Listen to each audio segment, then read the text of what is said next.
we're getting into the game, I'm going to tab over to this screen, and we are finally going to get back into the wilds of Chult. Now, I'm going to be honest with you guys. I don't really remember where we were. I had a lot of stuff going on, and I apologize, but I'm going to need a little bit of help. So could we just start things off with going around the table, and you guys tell me one thing you remember to help me get back into the mindset of what we were doing. Is that cool? Yeah. Sure. Cool. So Sibs, what's one thing from the last session that you remember? In order of events, I'm pretty sure we started off the session with us having stayed the night at Shago's camp. No, wait, we started the session with rescuing Shago. Yes. And we barely made it out of that, which then resulted in a ghoul encounter and then a Yuan Ti encounter. And you stole a boat. Yes, we stole a boat. Right. Okay. Gamzee, what is one thing you remember? We used the Utepka coin to contact Wakanga. And Prince Wakanga Otamu. And he's sending a boat out to pick us up because things have changed. Shago no longer has to die. And Shago said that he's gonna enchant the emerald for us. I'm sorry. My notes disparage what you said. Did Wakanga use the word boat? He said freighter. I know he didn't like say that. freighter. Something like that. My it notes was a say boat. barge. Yeah, it said Yes. barge. Barge. Yes. Okay, cool. I always get freighters and barges confused. I don't know why. I consider one to be the other.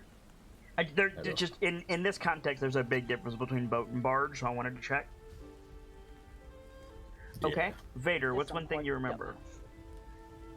Well, at the very end of the session, the sending stone that Brick picked up from Roko went off. And got a call from one Zarum Al-Saryak. I remembered to put this in my notes.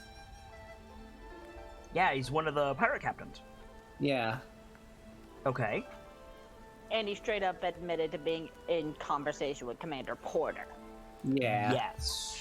And that's one hell of a lead for Brick's mission. That is one hell of a lead for Brick's mission. Hockey, what's one thing you remember? Is evidence. Hockey, what's one thing you remember from last week? One of the main things I remember is I set the jungle on fire to scare off all the ghouls. Yes, you got a flamethrower. I got a cannon that can cut and become many things. Cool. Okay. So yeah, so I think we fade in from the break. That music's just a little bit loud. We fade in from the break on the group of you guys traveling up the beach, I think. Shago was with you, leading the way. You guys sticking to the beach, I think was what was discussed. Yeah. And did Prince Otamu give you a time frame? Because my notes lack a time frame. I believe he said it would take a day or two, or a few days. Okay. Yeah, I think he said 2 days. Okay. And you guys intend to continue journeying towards the port and meet up with the barge. Yeah. Yeah. Okay. So yeah, I think we fade in from the break with you guys traveling up the beach still. And probably about this point, you guys are about here at this little base of this inlet here.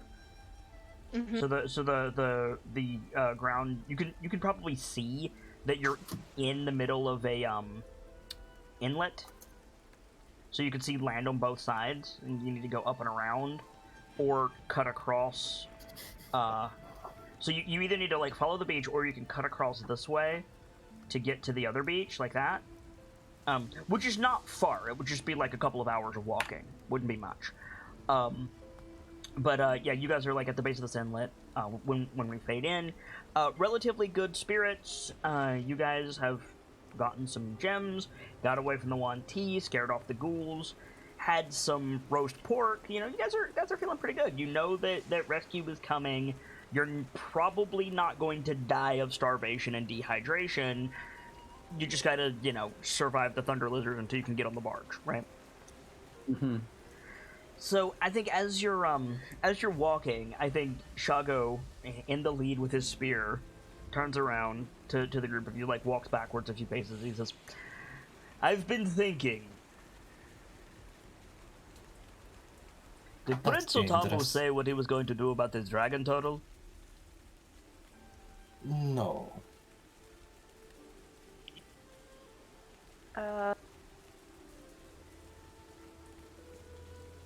I don't think he said anything about the dragon turtle. Maybe he killed it. I would not Could- put it past any of the princes, but if that barge sinks, That would be greatly unfortunate.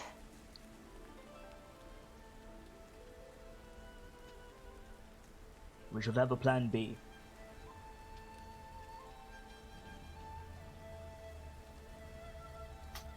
We had a run-in with it on our way to the fort.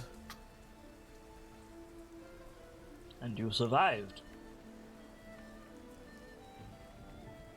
Tossing away our gems earned... What was it, at the Coliseum? Yeah, after the Coliseum. fort. Oh, right. Yeah, for bringing down the... helping take down the Allosaurus. Yeah, the rogue thunder lizard. Unfortunately, I have not heard of your exploits before you arrived at the fort. Though I'm surprised you've been rather tight-lipped about this, Scratch. The Allosaurus or the gems? About anything that you wonderful heroes have done before arriving in the fort. Though, I suppose your time with the Flaming Fist was less than spectacular. Incredibly. More than certainly. Brick just looks away. Present company excluded, Sergeant. It's fine. Just... would rather not talk about it. Very well. We turn to more important things, like getting off this beach, getting back to town, sharing a few drinks, feather mattress. He looks at the doctor. Face goes purple, fins press back. Tell me, Shago. Do you live the way that the Prince is sweet and the Thundering Lizard is? Do you live like that always when you are at the port? I live at the behest of my coin purse. Joaquin is a fickle master at times.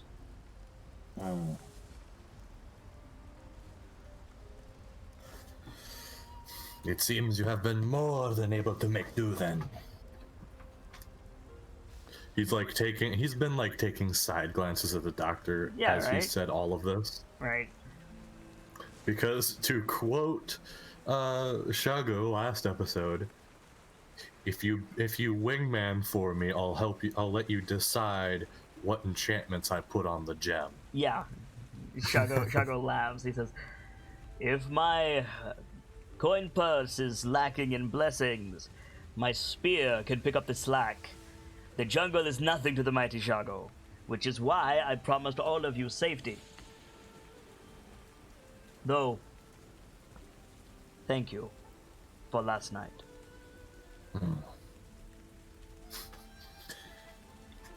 As things were, I wasn't going to let anyone take you out if it wasn't me.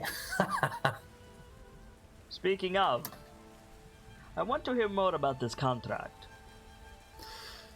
Right. Well, Omala came begging for help, and The well, dye merchant. yes, He's not. he had been given a Yatepka coin,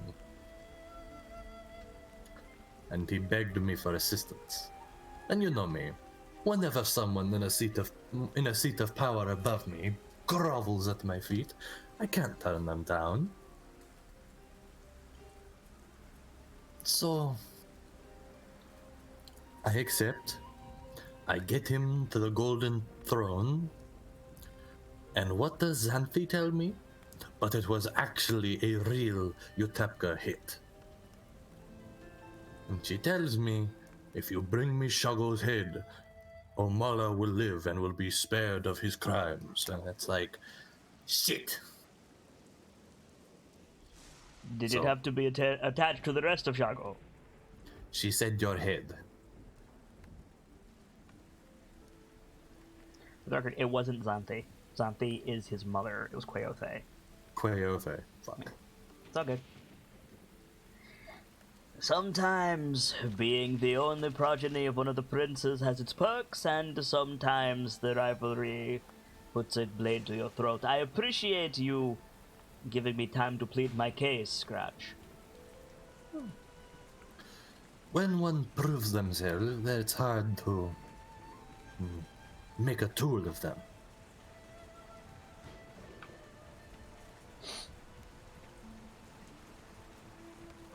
I am curious, though. Do any of you have a beef with Shago, besides this contract? Sue shakes her head. Sparky just looks back and forth. Honestly, I just was kind of alone. I really wasn't paying attention at the time. You've proven yourself a stalwart companion. Stalwart, I would not say, Sergeant. I'm in it for the coin. And he looks at the doctor, perks. But, Stalwart, no. I am doing what my contract stipulates. If it had been, well, one of you in that ghoul nest, Shago would have advised the rest of you to move on. What you did was dangerous. And frankly, not worth the risk.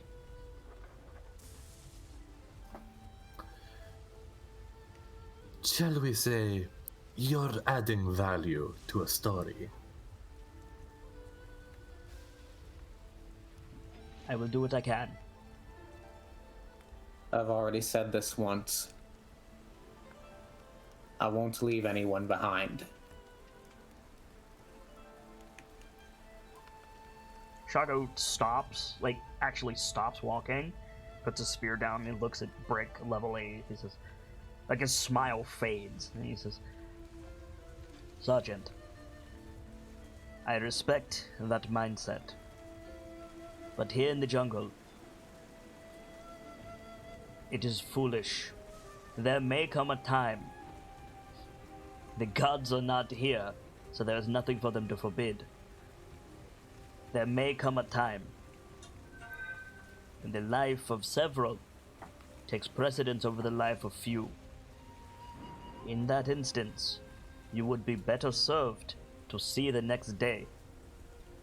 It is not that Shago does not like you, any of you, but given the choice, pragmatism will win in this jungle.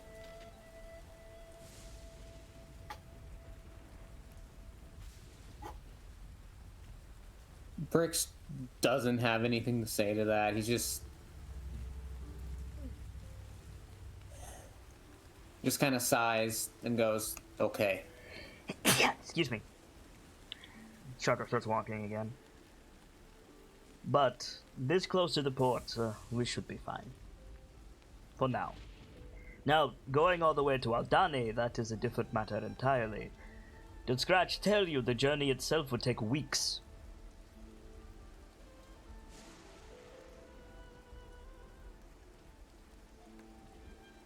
I believe we covered that.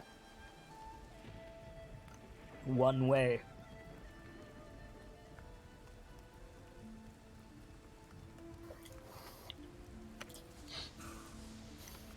Unfortunately true. Excuse me. Sorry, I am a This is- sneezy fox tonight. Unfortunately true, but I suspect this will be. Goodness, Foxo, are you okay? Yeah, I'm fine. I think you're getting. I think someone is talking about you. Probably. Yeah. There's an old wives' tale I like to believe in that says if you sneeze more than you're used to, it means someone is talking about you. The problem is that's not more than I used to. I sneeze a lot if I start sneezing. So do I. Like, it's always 3 times, no matter what, even if there's like a pause in between them.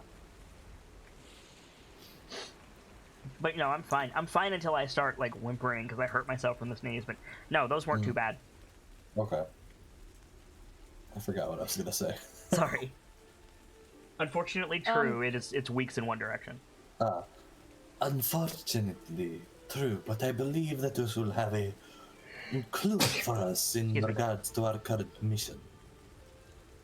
At least the request of the glass crafter. Well, I mean our mission at large. Men in red robes gallivanting around the jungle. Does this not seem suspicious to you? How did they get out there? It's a good question.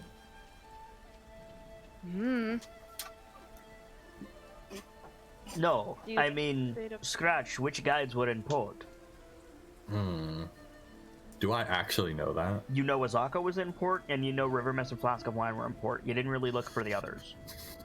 Azaka and River Mist and Flask of Wine, I know for a fact were in town. If they went out to Aldani without Azaka or me... But they succeeded. Do you think it was those bastard twins with the dinosaur? Shago chuckles. I'm sorry, the what? The guides are a close-knit family, and they fight like one. You can buy your freedom from Jobal, but you'll always be part of the family. No, I was thinking... maybe they went out without a guide. That's even more terrifying. A bit, yes. That implies either they are foreigners being guided by an outside force, an inside force aside from the guides, or they are natives coming home for some reason. Or magic. Shago turns to the others, and he says, the jungle is inherently magical.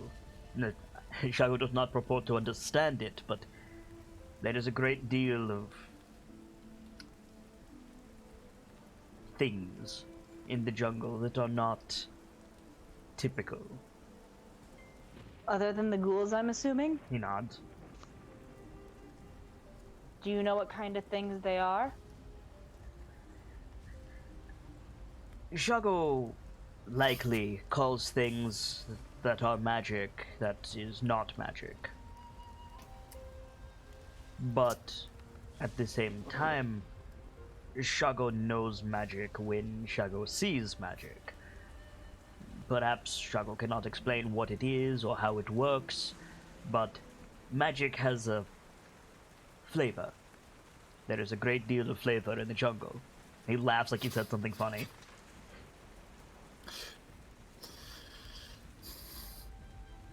The magic that the jungle inherently carries. Many, myself including, believe it is the remnants of the gods. The gods walked away, Scratch. You know this. What remains of them, I say. Shago says, now that is a question. What happens when a god dies and his corpse begins to rot? And he just gestures into the jungle with his spear. Do you think one of them died and they all just stood up and went, fuck this? Wouldn't you? I suppose. But I guess that leaves more riches for us, huh? How much do you think we can sell the bone of a god for?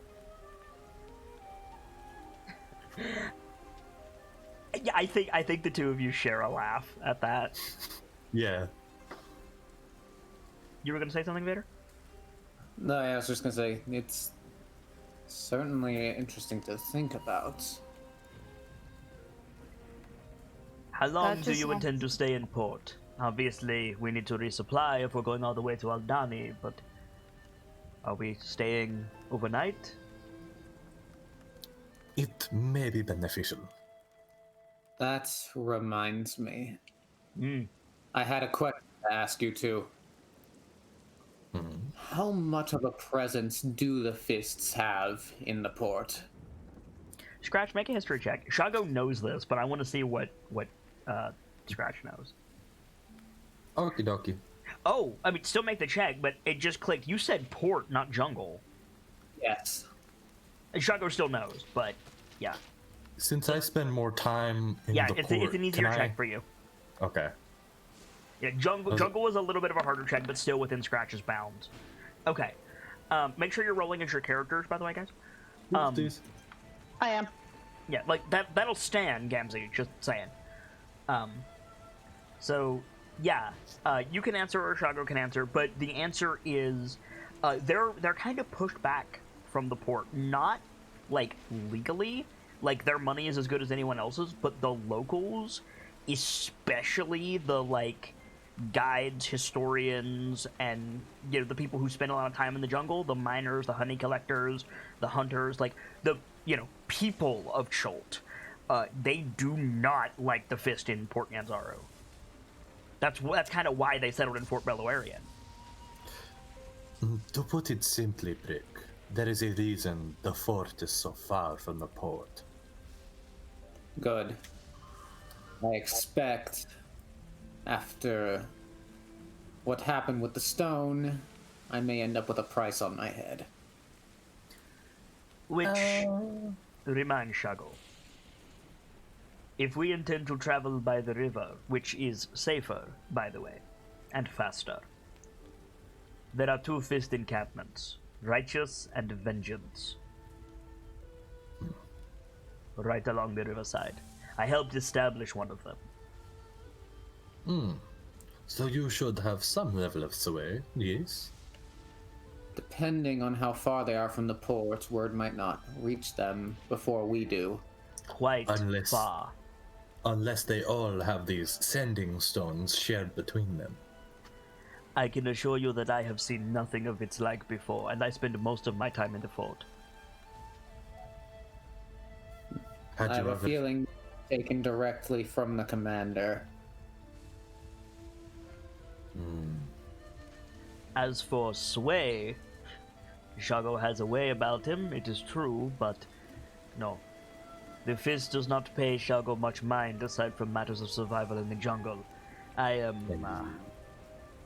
He like rubs the back of his neck. Either we could have. He rubs the back of his neck, and in the Cholton dialect, he says the words filthy native. Either we avoid them, or I could attempt to throw my weight around. Which is risky. The river is the pragmatic choice, but if you want to travel through the jungle, Shago is not going to stop you. But I if see we it travel is- by the river, we will find the camps. I say it is more worthwhile to encounter the camps and then skate right by than it would be to attempt to avoid them. You will have to hide your insignia, Sergeant. They will let guided tourists pass without much issue, unless you have contraband. But if they see you carrying the fist collars, they will ask you to report. Things could get messy. I'm sorry, what the fuck counts as contraband in our own country? I think Shago gives you a look like, I know, right? And he says, honestly, gold, jewels, exotic goods, or anything the soldiers might want that they can steal. Ah, I see. So they're bigger thieves than I. I still hold they are our best hope of surviving this. He gestures into the jungle again with a spear. But their methods To say that Shago That- does not agree with him is mild. I certainly don't agree with them at all. Present party included. The feast is trash. Excluded, you mean? Yes. The accent makes that sound fucky. No worries. I believe me, I know that feel. I've So- seen the best and the worst of the fists. I am curious, Sergeant. There's a great deal of written word in the fort, but Shago is not privy to it. Most of it is probably boring bureaucracy. But I have heard of a different organization. I think it is either different or connected or something. It is the Order of the Gauntlet. What is the difference? Do I know about this? Yes, you absolutely do. The Flaming Fist is an offshoot of it. Make a history check. Oh, so there's the Order of the Gauntlet, and then there's their shit gremlin child. Basically, yeah. So, not a great roll, but you are in the Flaming Fist. So the Order of the Gauntlet doesn't have a major presence in Baldur's Gate, or in Port Yanzaru for that matter, but they are the larger macro organism that the Flaming Fist is a part of. Basically, there's a lot incorrect with what I'm about to say, but it's the same type of thing. Basically, the Flaming Fist are the SEALs, whereas the Order of the Gauntlet is the Navy writ large. That's not to say that the Flaming Fist is special forces. The Order of the Gauntlet is a religious organization, and the Flaming Fist is kind of like the Inquisition wing, which is one of the reasons they're so The reason gung-ho. they're really racists. Yeah, frankly.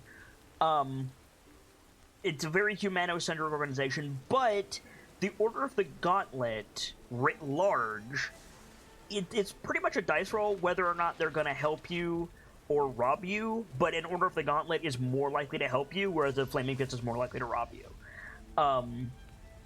They follow three gods chiefly: Helm, Torm, and Tyr. They are humanocentric, but they're much, much less humanocentric than the Fist are. And generally speaking, yeah, Gamzee kind of has it right. The Fist are kind of the problem middle child of the Order of the Gauntlet. Are there other offshoots? I don't know enough about it. Probably. Because that's something I've always wondered. Because the Gauntlet is Huge. the big papa, Yeah, the Order of the Gauntlet is as big as the Lord's Alliance. Like, it's and huge. there's always that little shit child, and then there's like the golden boy. Right. I don't know enough about it. I've never really played an Order of the Gauntlet character. But yeah, like you're right. And like the Flaming Fist does a lot of good. Like I said, they are the Inquisition. They do good shit. They root out, like, let's face it, the Cult of Asmodeus is a big deal, right? Like the Flaming Fist takes care of that all the time. They just kind of have some apple spoilage, let's say. But yeah, I don't know what the golden boy of the Order of the Gauntlet is. I'm guessing it's Tyr's hand. I bet it is. It's probably Tyr's hand, but I don't know enough about it. By the way, fun fact about the Order of the Gauntlet writ large. There is an artifact that is the most bullshit named artifact that I have ever come across in the Forgotten Realms.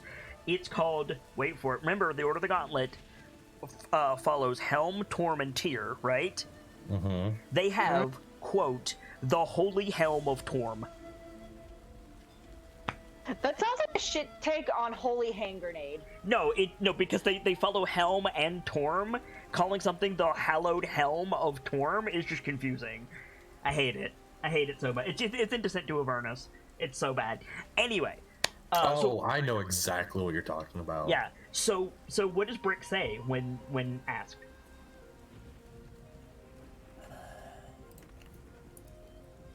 I don't know much outside of the fists, but from what I understand, the Order is the larger organization the fists came from.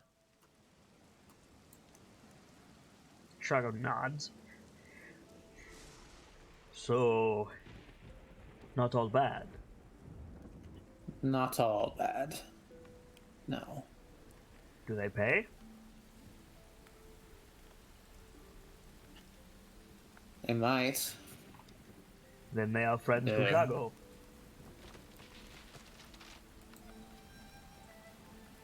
Shago looks up at the sky, looks around. Scratch, Hmm. can you lead them along the beach? I assume you're planning to take a quick dive into the jungle. We need dinner. Don't fall off any cliffs this time. Eh? I can see.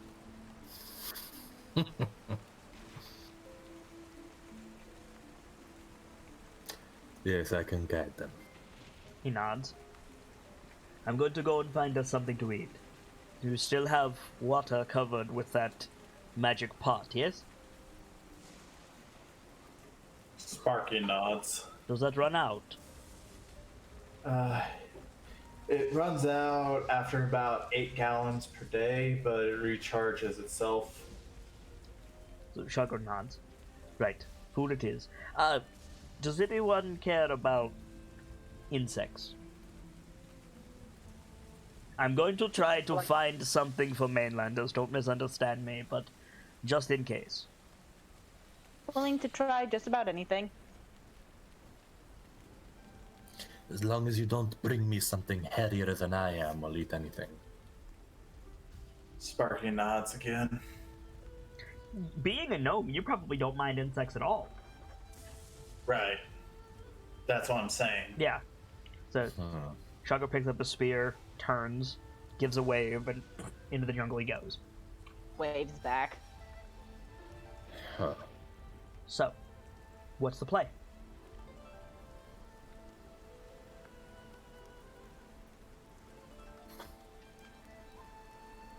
I guess we just keep walking. Heading, just following the beach? Mm-hmm. Are you going to turn up the inlet and go all the way around, or are you going to cut cross, Scratch? Just follow it. So you're gonna take the long way. Just so Shago can find us again easier. Fair enough. So you guys are walking for a while, Yeah. and it's probably about 4 p.m. It's not evening, but you can see the sun like approaching the water. As you guys get to the point of that little peninsula, and you find a campsite.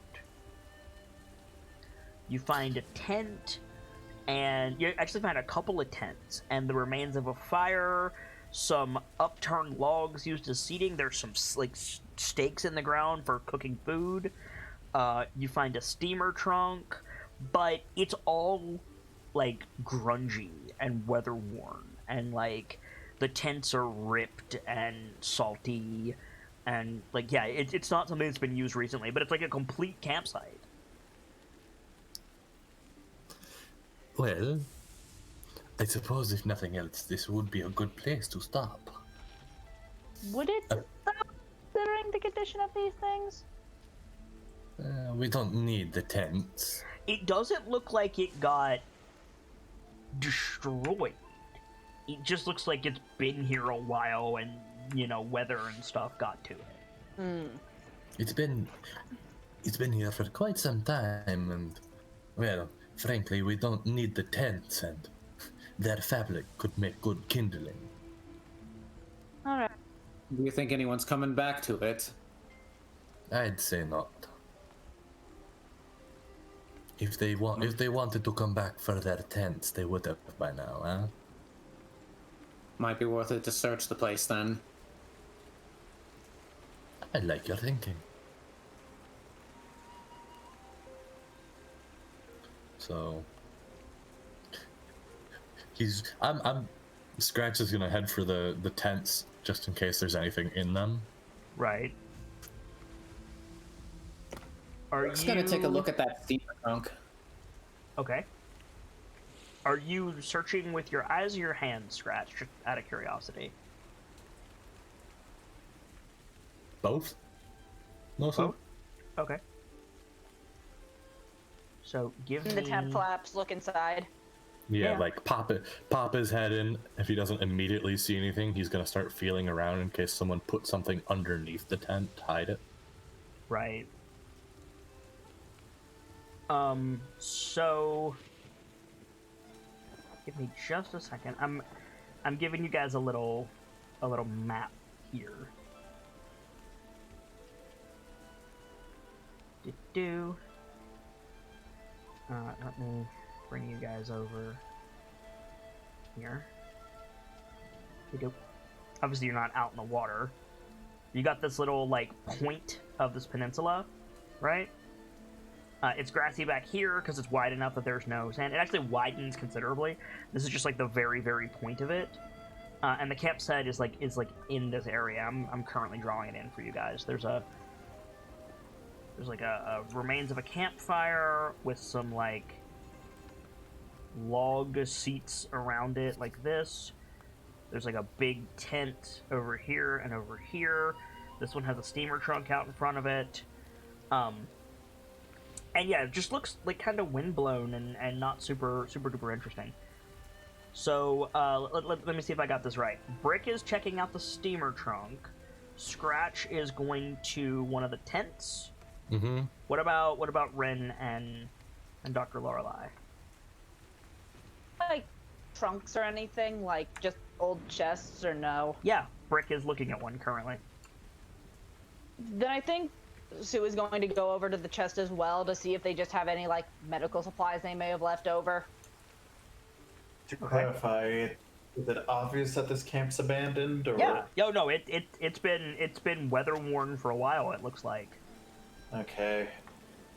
And these are benches around the fire, right? They're not benches. They're just logs. They're just logs that have been like dragged in.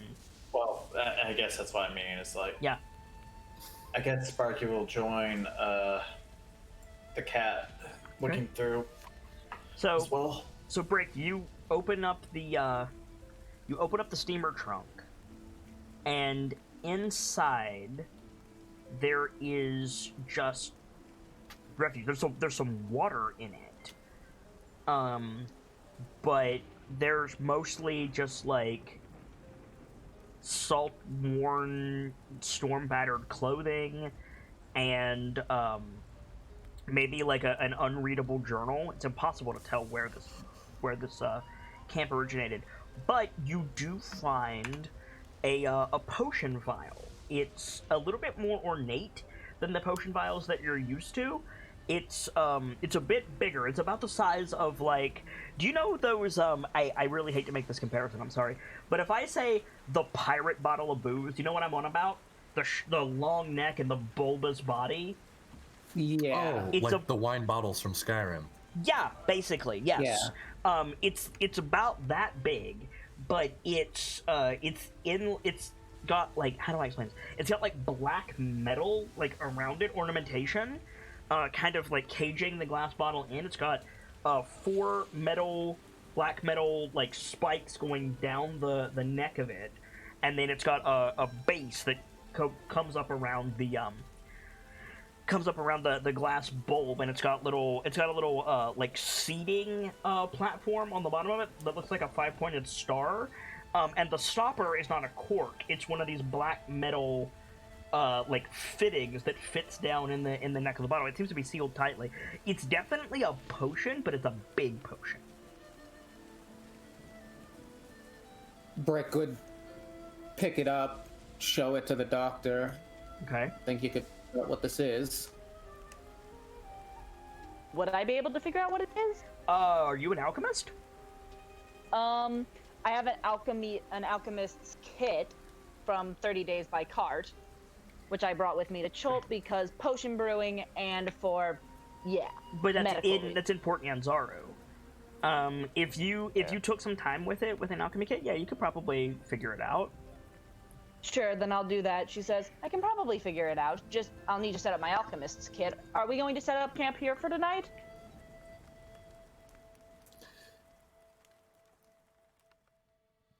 It's looking good, I think. Is there anything in here? Yeah, Scratch, you pull open the door to the tent, and there's just like a cot that's been just like, it's a wooden cot with like a canvas like bed strapped on top of it. One of the legs is crawled up under it and it's fallen on its side, but there's nothing else in here. There's a cot in here. Looks possibly repairable? I'll check the other one. Brick would, go to the tent there in front of and check it. What did you do with the potion? Gave it to the doctor. Okay, so add that to your inventory. You have strange red potion, Doctor. Large strange red potion. Brick, you look inside. How much does it weigh? Oh, it's pretty heavy. It weighs probably like 3 or 4 pounds. All right. Warm from the sun too. It's warm? Yeah, a little bit. Oh, I have a terrible feeling about this, because anatomy facts. So, Brick, you look inside the tent. You step around the trunk. You open the flap of the tent, and you see a wooden cot with canvas strapped over it, and one of the legs has been shattered, and it's like laying nearby, and the cot has fallen on its side.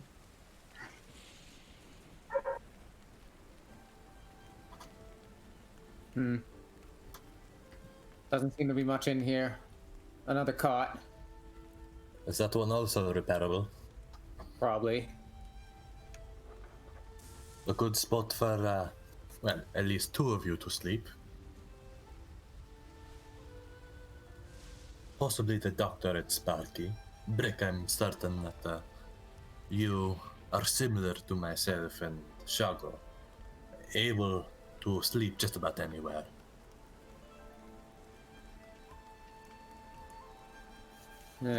I'm just roughing it, if that's what you're saying, yes. Yes.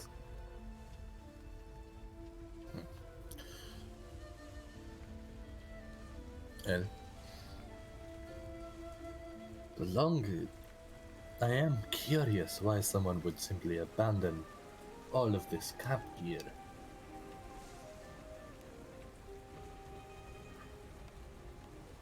Is it possibly another Yuan-Ti camp? I doubt it. I'm almost certain they would have taken everything with them.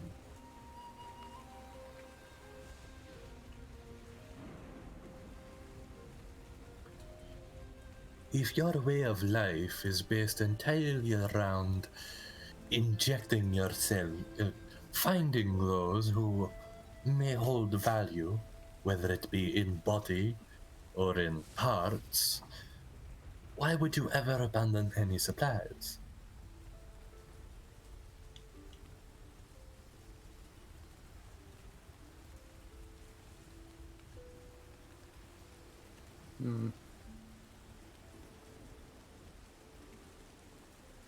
The only thing that seems to have been left is the potion. The potion, huh? Don't know what it is. Don't want to find out without the proper tools. As you say that, like, there's the sound of, like, small bits of, like, clattering and, like, sand shifting as Sue Lorelai, like, starts setting up, like, the alchemist's kit. You lugged that thing with you? I thought it was still in port. I thought that I had it on me. Like, it was marked off in another inventory. That could be just... Like, an alchemy lab is, like, several pots and pans and chemistry equipment, and, like, Then there's a I'm reason... and I'm just going insane. There's a reason that it was on the cart. Fair. Alright, then never mind, Jeff. I mean, if you have it, you have it. I'd be very surprised if you did. I mean, do you have it labeled in your inventory right now? I thought I had it in here. With your but carry we'll capacity, I'd be surprised. I do not think. No, yeah, no, it was something. It was swapped out for something else in port. I forgot. Uh-huh. So probably, yeah, no. She's just like she's still taking a look at it, trying to see if she can like figure something out just by taking a look. Okay. Make a investigation check for me. What are the rest of you doing while she's looking at this? I guess Brick will get out his tinker tools and just start trying to fix up one of the cots. Okay. Well, the wood has snapped on the cot in your tent. The leg is laying nearby. So if there's I'll draw it in for you. The cot's like this way in both tents, and yours, the leg is snapped off on this corner, and it's laying like over here. When Scratches, it's just like warped and curled up under it, but it's the same leg. Not that you know that. Still, just anyway, I would be able to fix that. Got wood glue? No. Then unfortunately not. Unless you want to take the other 3 legs off and just have like a sleeping mat, which you could do. That's probably actually not a bad idea. It wouldn't take you any time at all, and you'd have some extra kindling. Yeah, just even the thing out. Yep. Saw off the other 4 legs. Or the 3 legs, rather. Alright. What about Scratch and Sparky? What are you guys doing? So Brick is going in the tent. I think... Can you move your tokens, by the way? Yeah. Because I noticed you guys never do, and I just wanted to make sure. Yeah. Well, should get in the habit of doing that. Yeah. Yeah. Not a big deal. Anyway. So Dr. Lorelei, you're sitting on the bench, sitting on the log, messing with the potion. I'll come back to you. Scratch and Sparky, what are you two doing? Check it out. Go ahead. Is the bed in this tent right here fixable? Yeah, it looks like it's just like turned weirdly. Like the leg has somehow slid off of its base and got caught under the cot, and the cot has fallen forward. If you want to go in and mess with it, you can.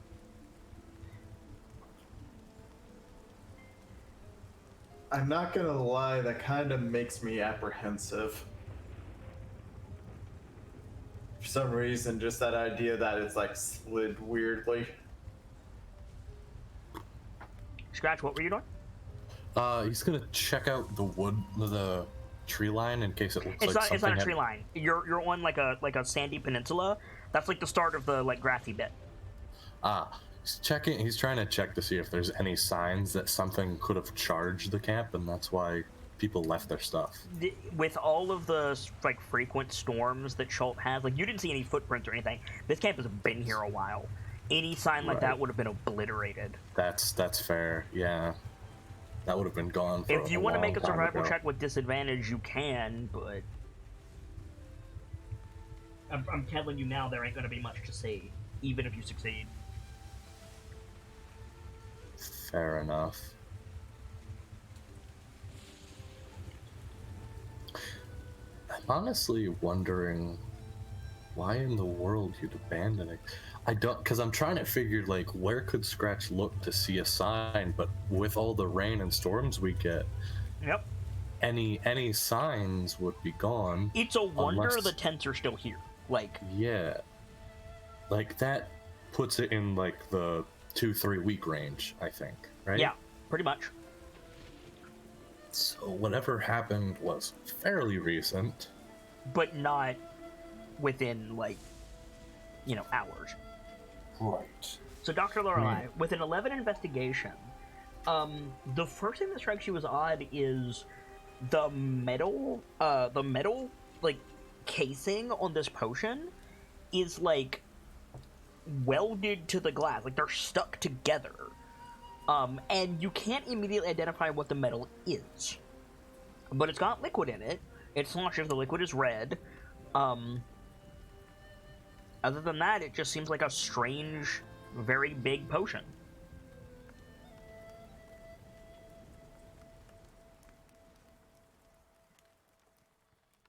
Terrible idea, and I do not know if it is within to Lorelei's character to do so. Go on.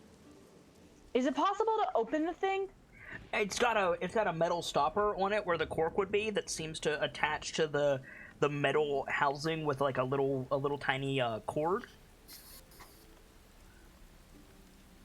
So that's a yes? Yeah, it's stoppered, but you could in theory unstopper it, yeah. Sparky, you gonna go fix the bed?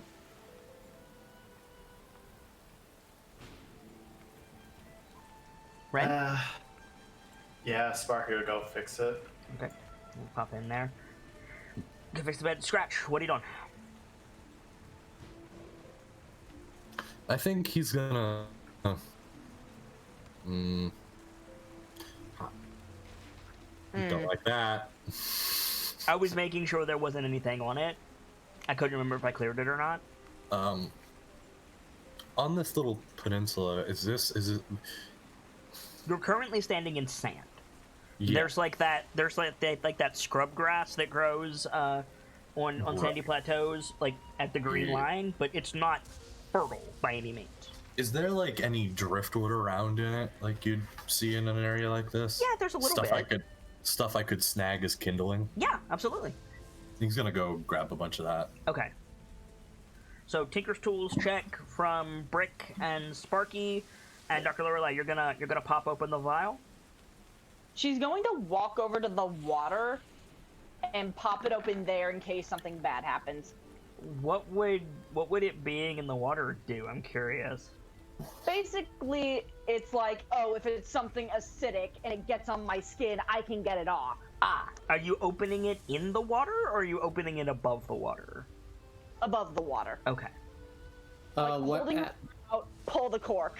Just Tinker's Tools. It's an easy check to just do some sawing. What attribute? Mine's dexterity. For speed, I would say Dex, yeah. For you, it would actually be Wisdom, Sparky, for what you're working on. Oh, in that case, I need to adjust that.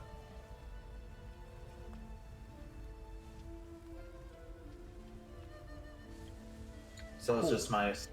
So a whole lot of stuff is going to happen at once as soon as I get Ren's check. Oh no. Yeah. Oh, these beds are animated, aren't they? I had a suspicion. Your immediate sentence, these beds are animated, aren't they, is false. That is false. Just because of how they're set up, it's like I figured I'd probably go in. Okay, I'm suspecting teeth. So, Ren, as you lean down, you look at this thing. The wood is very clearly bent, and it's not. It hasn't snapped. Like the wood just curled in. And as you go in with your Tinker's Tools, you're like, wait a minute, wood doesn't do that. And that's about the same moment that Dr. Lorelei pops the cork on the vial, and I'm gonna need everybody to roll initiative, please.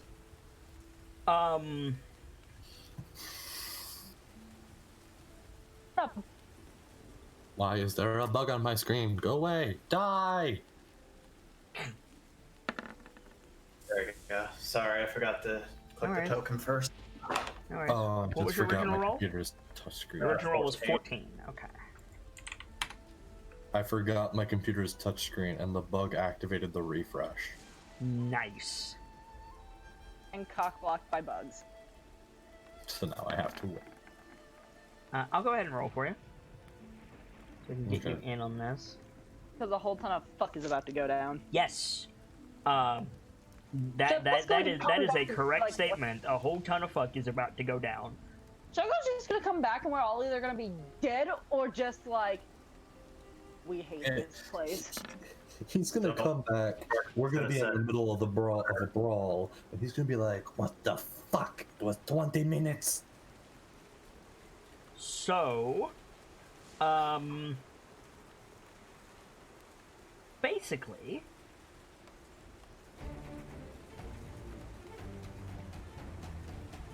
a whole lot of stuff is going to happen at once. Oh, Brick, God. you're actually going to go first, but what happens is when you pop the cork on the vial, the bottle animates in your hand and like wriggles, and the stopper flies at you and tries to bite you.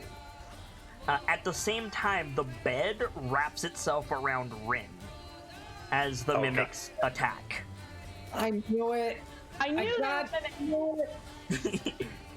So, Brick, Is that supposed to be a health potion mimic? it is a health potion mimic, yes. Oh So, Brick, Hun, you're up first. Shut the fuck up. that's 2 of them now. Hey, it wasn't me last time. No, I mean that's 2 health potion mimics I've encountered now that are better than mine. So Brick, I think like you're sawing away, and you stop sawing at just a point where you hear Dr. Lorelei like shout in surprise, and then there's like growling. Yeah. Brick darts out of the tent.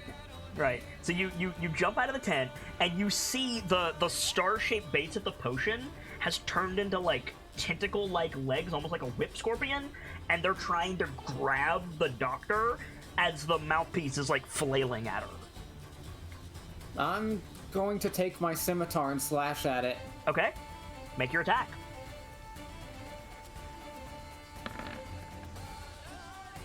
Unfortunately for us, this time there's no chance of throwing it out of a window. That hits. Roll damage. I mean,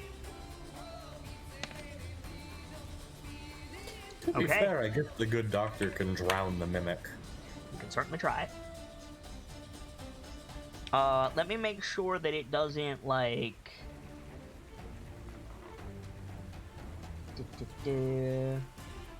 No. Okay. So it doesn't, like, hurt your sword or anything with acid. No. So you're good. Okay. Want to do anything else?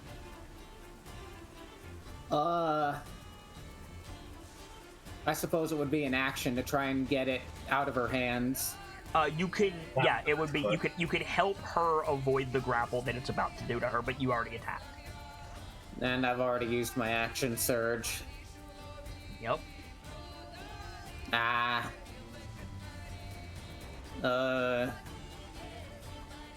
okay, That's your turn? yeah, that's gonna be my turn. I mean, you hit it, you hurt it, that's good. Meanwhile, some bullshit's going down in Mimic Land. So, Dr. Lorelei, yes. I need you to make a... What is this? An athletics or acrobatics check, your choice. Acro. Slightly better off with acro, so here we go. Okay, you are not grappled by the Mimic. Sorry, I didn't mean to click that again. No worries. Very It is- good thing. It is a very good thing because it doesn't have advantage on this attack. It is going to attempt to bite you. Okay. Chompy chompy. Hello? Chompy chompy? Chompy chompy, fuck off. Do chompy. There. Please don't. 16 to hit. Hits. You take 5 points of piercing damage and 4 points of acid damage. I'm down. Doctor's down. Okay. That probably looks really fucking pathetic, and I'm not gonna lie. So you fall, and the thing just, like, wraps its pseudopods around you and starts... Yeah, it's gonna start trying to eat you. Meanwhile, Ren, I'm gonna need an athletics or acrobatic check from you. Unfortunately, because you're a small creature, you have disadvantage on this check. Oh, crap. Oh, I'm sorry. You have disadvantage if you choose athletics. Well, That- acrobatics. Acrobatics is fine. So, unfortunately, that's not enough. You are grappled by the Mimic in its caught form, so it has advantage on this attack. This grappling 20 trickles. Sorry? Does grappling trigger shield? You can trigger shield. Ow. I'm trying to decide if I actually want to or not. Well, it got a 24 to hit. Okay, well, there's no point then. Okay, so you're gonna take 10 points of piercing damage and 7 points of acid damage. I'm down. Ren is also down. Oh no. Shit. Ren, I'm gonna need a death save, please.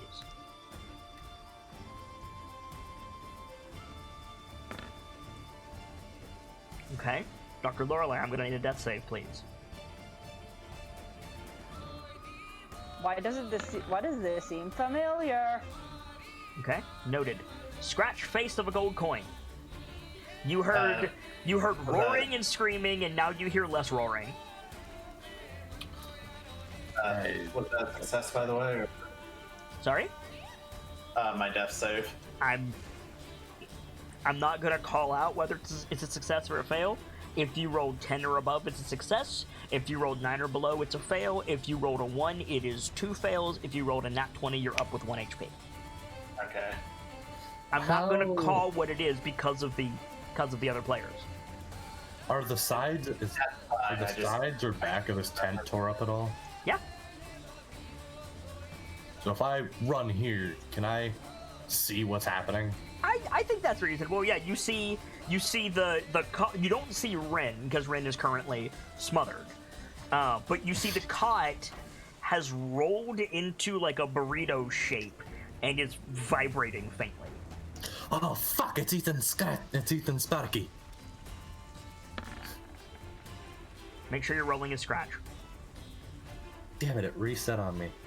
There we go. That does hit though, so go ahead and roll damage. Now, unfortunately, you don't get sneak attack because you don't have a conscious ally within 5 feet. Right, but that's still pretty good. That's a solid hit. Oh yeah. I just hit about as hard as they have been. Yeah, you did. You want to follow through? You would actually have to jump into the tent to hit it, but that's fine. I used my rapier, so I can't. Sure you can. You don't have an offhanded attack? Oh, I didn't know I could do my bonus attack As if I long did. as you, like... I believe the wording is you have to have a monk weapon to do Flurry of Blows, but Flurry of Blows is the back 2 attacks. Right. So if you have a non-monk weapon in your main hand, and you... Cha-cha! And then you use Flurry of Blows with your offhand, your bonus attack, as long as that's a monk weapon, I think you're fine. I don't have any key points is my issue. Ah, okay. Can I do just a basic attack though? Yeah, Still if have a you follow-up have attack like as a a bonus dagger or action, something, yeah, absolutely. I consider dual wielding, if you want it, you can always choose not to do it, but I can choose dual wielding if you have your other hand free and you want to dual wield and you just want to stalk the motherfucker, feel free. That goes for all of you. Oh, my daggers aren't even put in. Fuck. Give me a quick sec. It's 1d4 plus your dex. And you can throw them. But because it's an offhand, I'm gonna say because it's an offhand attack, you don't get your bonus, but you do because you're a fucking monk. You don't have an offhand. Mm-hmm. Rip.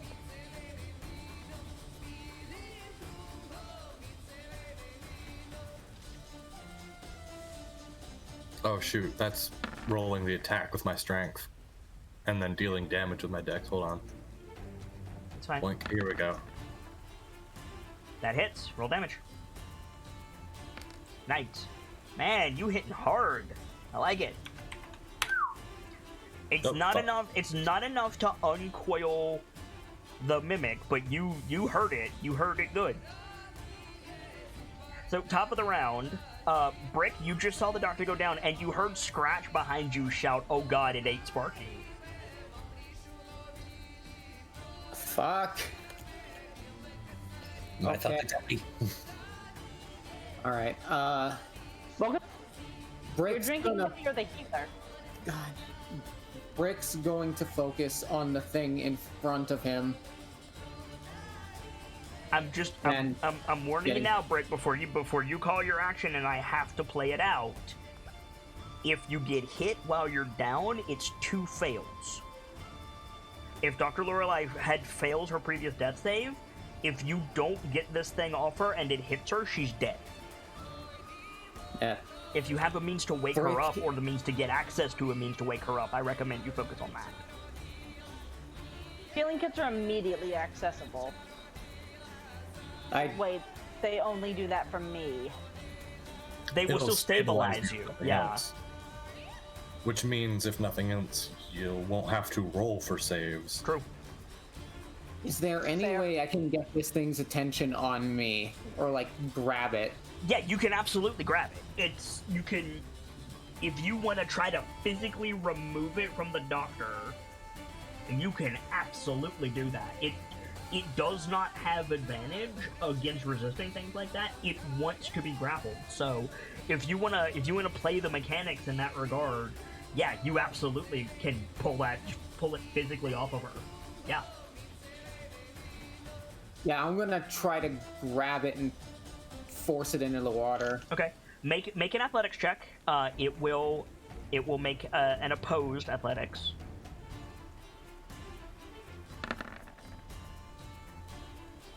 Okay, yeah, you beat it. So you grab it, you pull this thing off the doctor as it's trying to bite her. It immediately grapples onto you because that's what it does. It's a stupid animal in this regard. And then you just want to just dive in the water with it? I mean, I'm just trying to force it, like, under the water. I see what you're saying. Okay. Yeah. More like force it, like, kind of like shoving someone's face into the sand. Yeah, totally. So you're trying to force it underwater without taking yourself so you can try and drown it. Got it. Yeah. Okay. Absolutely. So the way... So... Hey, Gamzee, when was the last time drowning rules came up in D&D? So especially offensively, right? Yeah. So the way drowning works is you can survive a number of rounds equal to your Constitution score, I think. Or is it modifier? Modifier. It's a Constitution modifier. And then you start making saves. And every time you fail a save, you basically get a level of exhaustion or something like that. And then or something like that. Last I read, if you fail that time frame, it's outright death. Oh, okay. So Brick, all you would have to do is you would have to keep it underwater for a number of rounds equal to its con score while it's trying to get away and bite you. So if this thing has shitty con, you're in kind of good shape, providing you can, tank some hits. But yeah, that's a pretty smart move. I'm going to count this. I'm going to count its turn coming up as the first turn. So we'll go from there. Okay? Is there anything else you want to do? That would have been my action, so I can't use the bonus action to punch it or anything. No, unfortunately. So I'm gonna. This looks like a good drowning icon. We'll put that in there. So the mimic is going to try to get away. Now, interestingly enough, it has an ability. Let me check. Oh, interesting. Okay, I'm gonna play the mechanics to your I'm gonna play the mechanics to your advantage here, Brick, because this thing is adhesive. It sticks to things. Quote: a huge or smaller creature adhered to the mimic is grappled by it. Pause. That's the end of the sentence. The next sentence: ability checks made to escape this grapple have disadvantage. And I'm gonna say that applies to the mimic too. So you're not trying to escape. It is though. So make another check. It has disadvantage. So it got a 7. So you managed to hold it down for its turn. The other one is going to continue to eat Ren. So it's going to make a bite attack with advantage. If it hits, Ren takes 2 failed death saves. Oh no. Ren, what is your armor class? 13. 13. Okay, it hits. So mark 2 failed death saves. I'm still alive. I thought it was only 1 and a crit is 2. Is it? Okay, then mark 1. That's fine. Okay, that makes me feel a bit better. Oh no, because it's an auto crit when they're down. Oh fuck. Right? It's an auto crit if you attack an uninjured creature. I don't remember. That sounds... Or maybe that's when calculating instant death. I think that's... Okay, I'll rule it. I'll rule it's just one. I'll rule it's just one. I don't remember, but I'm trying to collect all my knowledge from hitting the books to try and prevent death. Absolutely, because Ren is getting dunked on right now. So completely agreed. So for the sake of it, we'll say it's one. It's one fail. Unconscious. Any attack that hits the creature is a critical hit if the attacker is within 5 feet. Okay, but how many failed death saves do they take? Doesn't say. Okay, I'll rule one, and we'll worry about instant death, the auto crit for the instant death thing. So frankly, Sparky, I'd like if you didn't die. If anyone in this party is, if I'm okay with them dying, it's Scratch, and even then I'll be kind of heartbroken. So take one failed death save from that attack, and then make a death save, and let's hope you don't roll a 1. Or below 10. Dead. Alright, if you rolled above 10, it's a success. If you rolled below 9, it's a fail. If you rolled a 1, it's 2 fails. And if you rolled a nat 20, you're back on your feet with 1 HP. I know. I got death save. I know what you rolled. I'm dead. Scratch didn't know that, though. Sorry. Dr. Lorelei, make a death save, please. Got it. When I prompt you and say I know, that's a good code to shush. Scratch, you're up.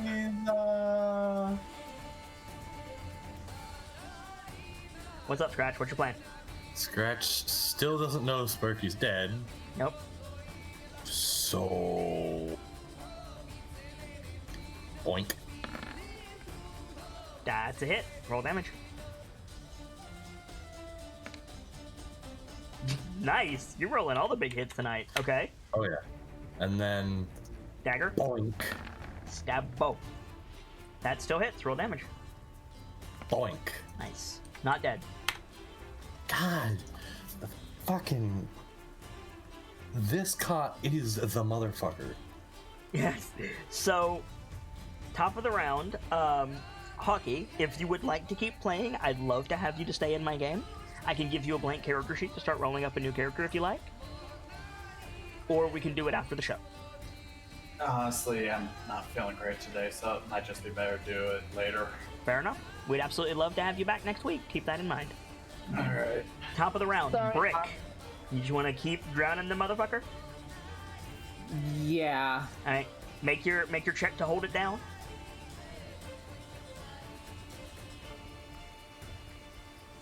It doesn't get 2 saves this turn, it just gets the 1, and it failed.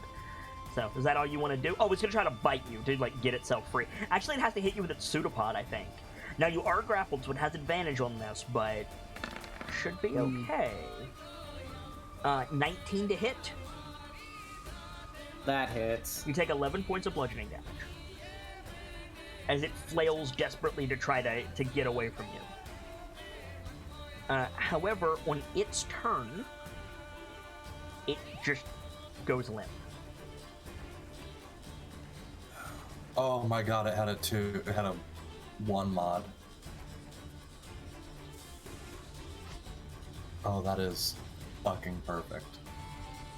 Dr. Lorelei, I need a death save, please. Okay.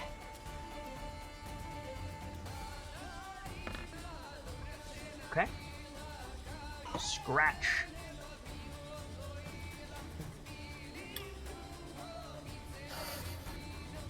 We're keeping at it. Yep. That hits. Roll damage.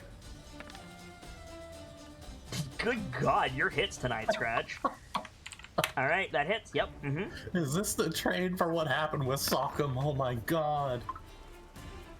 Wow. Yep. Roll damage. Yeah, you killed it. It's dead. So you kill it. It turns into this weird, like, fleshy blob, vaguely reminiscent of an ooze, and just kind of sloughs off the partially digested gnome. He's not breathing. Shit. I remembered something. I just remembered something. What did We you have a just? diamond capable of revivify. You could revivify? What? We have the. We have a diamond. Do you have There- someone capable of using it? Not right now, but we can find someone who think- is. But there's also a curse that afflicts anybody who's revived. True. We True. can talk But about how long has it taken to affect as many people as it currently is? Like, I have slowed it down considerably than what the module suggests, so the answer is months. and if I remember right, We can have this conversation in character. True. Probably. Anyways, Brick is immediately like going through the doctor's bag for her healer's kit and trying to Yeah. get her on her feet. Well, you can't get her on her feet, but you can stabilize her. That's what I mean. So clear your death saves, Dr. Lorelei. You Thank will you. wake up with 1 HP in 3 hours' time. Okay. Your mic is also exploding. guys, Oh, that's me. No, your mic is exploding. I just remembered something about Revivify. What's up? It has to be cast within the last minute. Yep. Damn it. Am I still exploding or? Nope, you're better. Okay. Okay. So the mimics are currently dead. Dr. Lorelei is stable. Scratch, what would you like to do? It's gonna check on Sparky, see if he can Make a see if he medicine is check. alive or not. Make a medicine check. Where the fuck are you, medicine? There you are.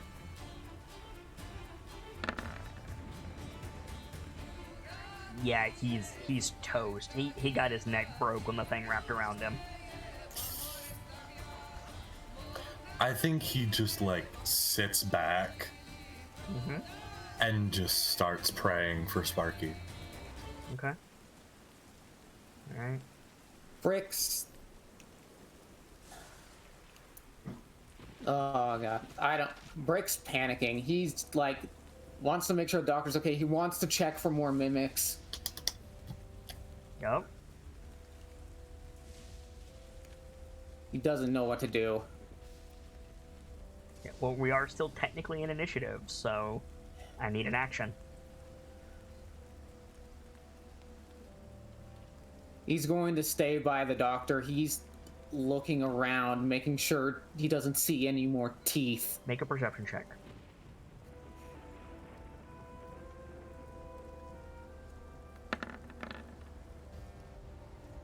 Now, you did not look in the tent where Scratch is, so you could not have seen that the damage to the cots was identical.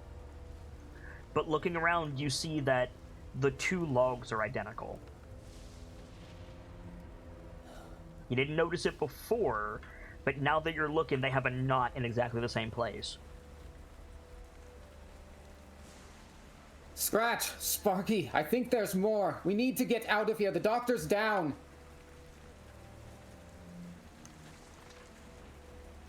Scratch?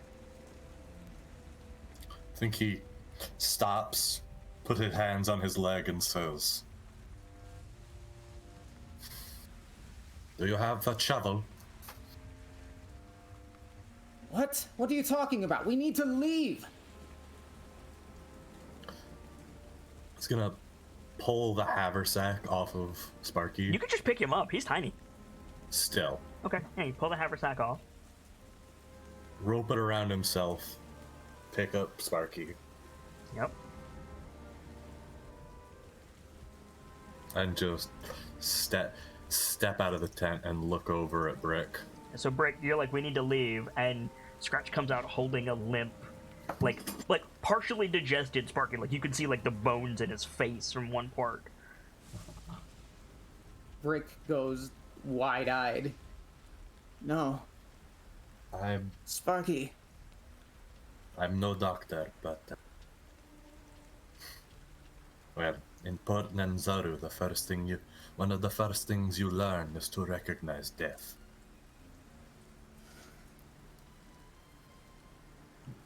Scratch, you see Dr. Lorelei, like, in the surf, like, on her back.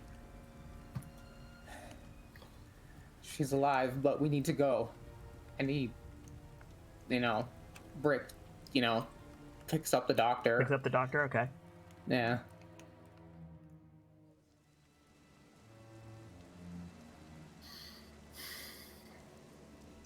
I'm sorry to do this to you, boys, but Scratch is in range. Unfortunately, we're back in initiative. Because when Scratch is, like, turning to leave with Sparky, one of the logs fires out a pseudopod. Shit. 8 to hit. No. Alright. So it misses. You jump out of the way. It is your turn. Start running, bitches. Yeah. Scratch is gonna hit it with that good disengage. Yup. Uh-huh. And we hitting him with that Godspeed. You're gonna use feline agility?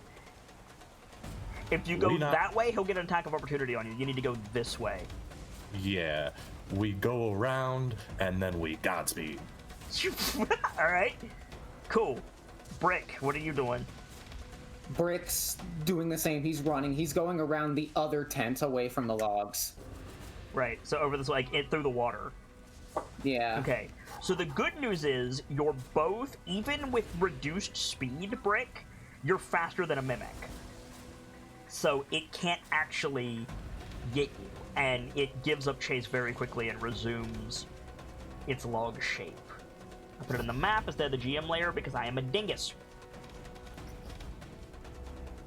Boop. There we go. So you guys run up the beach, and yeah, you regroup nearby. Wounded, bloody, and fewer in number than you were when you started. What would you like to do?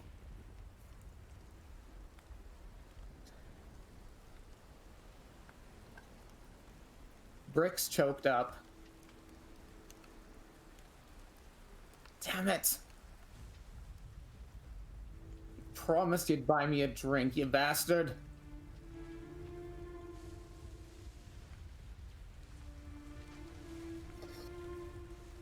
That almost became the instance that Scratch started praying for help. Right?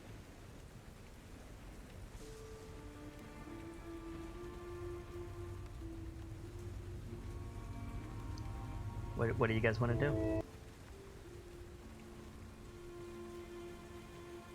Because it is our way. It choked. I have a question for you, Brick.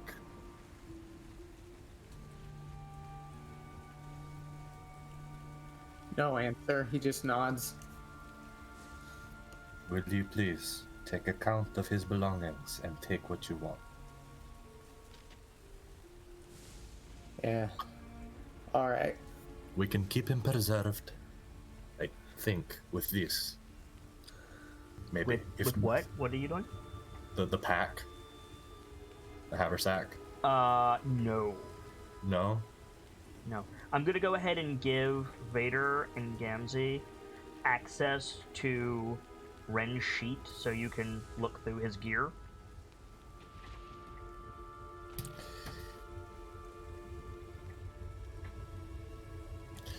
Potions count as automatic wake-ups, right? Yes. Gonna pass that. One point of healing will revive a downed character. It's gonna give... Which is why Goodberry is low-key the strongest spell in the game. Yeah. He's gonna give the doctor the potion. And I know... You know what I'm saying. Yeah. What's the level of the potion? Lesser. Alright, so Dr. Lorelei. Yes. You are awake with 8 hit points. You wake up. Your first memory is being attacked by a potion vial. and then you realize you're in a different place. So, where are we? What just happened? And then you see Sparky. Goes perfectly quiet, gets up, goes over. Medicine check? Yep. Brick's crying. He's gone. He's been dead for a good few minutes now at this point. It's amazing how cold a body gets when life leaves it. It never not unpleasant, Dr. Lorelei, but he's already cold.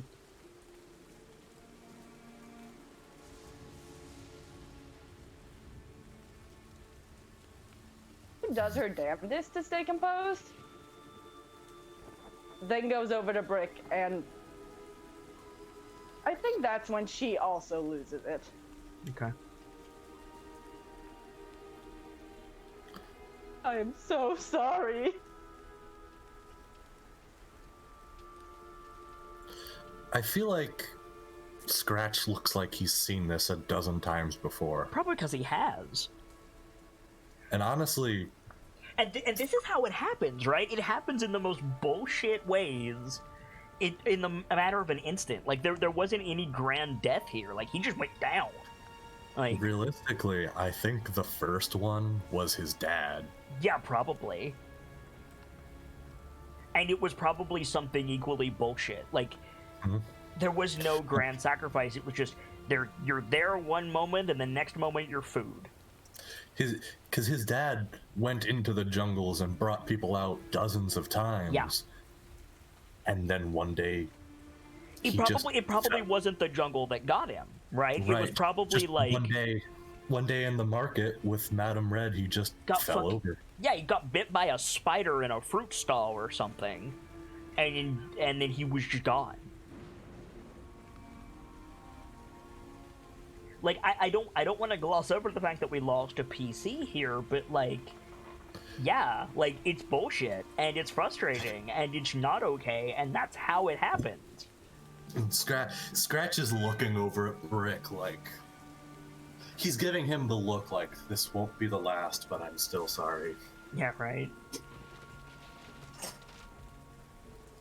Congratulations. You've just encountered what Schultz is truly like. Charming, huh?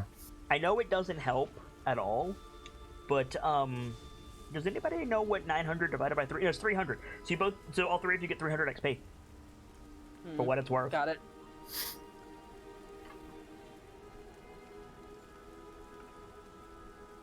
Because you killed 2 mimics.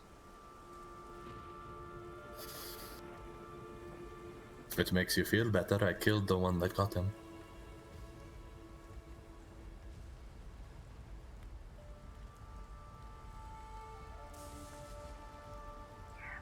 I'm curious, Scratch, while they're having their emotional moment.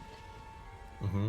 Is Scratch, like, realizing in hindsight that he should have smelled a rat? Yeah, it comes to him that bend in the wood, that wasn't natural. No one would just leave their camp with all that stuff. That potion vial was probably worth something. Why was it just in there? Like, it didn't make sense. All the signs were there, and Scratch just didn't see it. This is why I don't come to the jungle. Because things like this happen. Things, you just gloss over them, and the next moment someone is gone.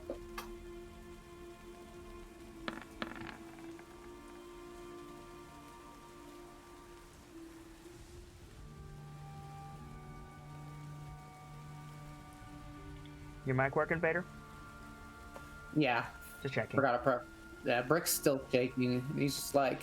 That's fine. Take all the time you need. I just wanted to make sure you were still with us. Yeah. I'm choked up about this. Oh, yeah. So. I mean, the only reason I'm not is because I'm live. Like, I'm genuinely sorry that I took one of you guys out in such a bastardly way. Like, I'm Yeah. genuinely sorry, but Like that's I was prepared for Scratch to die, and that's it. yeah, right? Like, I was prepared for Brick to die. Like, I think we were all prepared for our own characters to die, but losing someone else. and in a not great way. Like, I'll be the first one. I'll be the first one to admit it. I did Rin dirty. Like, Yeah, and I'm genuinely sorry, Hawk. It happens in It's D&D. not personal, mate. It's not personal. So I think like time passes because we do have to keep moving, right? I think time passes. Scratch, you're like standing guard while Dr. Lorelei and Brick like take time because you can't rush this stuff, right? right. He's gonna let Brick take stuff before he even thinks about it. Right, but you still gotta like stand guard and like Oh yeah. it's not likely that thing is gonna come over the hill and hunt you guys because they're not like that, but Even still, Scratch is at the ready with his bow. absolutely. And so I think you see Shago way before he sees you.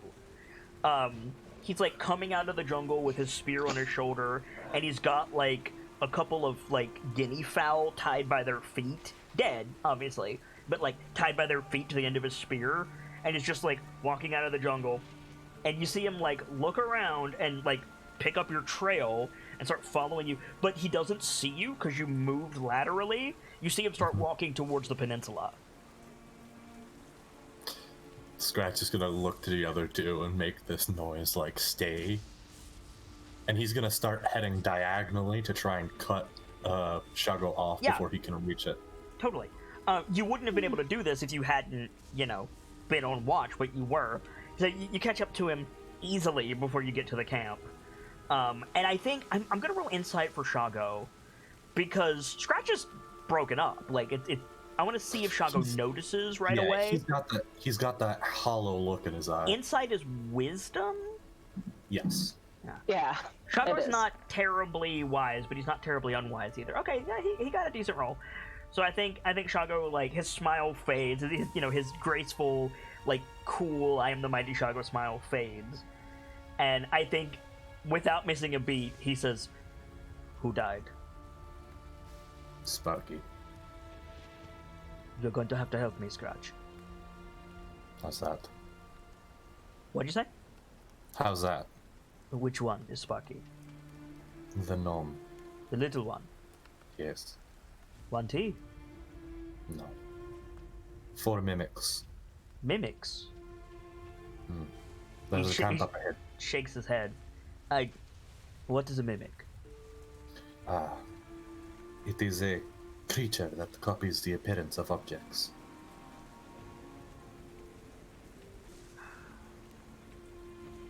I know. Yeah, so at that point he stops and he nods. He says, "I know what you're speaking of. 4 of them." 4. We escaped the last 2 because, well, frankly, I didn't think Brick would be able to fight properly, knowing his friend was gone. Where are the others? They're down there. He gestures down the hill. Adjusts his spear. We're not out of the woods yet, eh? You're hurt. Not nearly as badly as the doctor. And psychologically, not nearly as bad as Brick.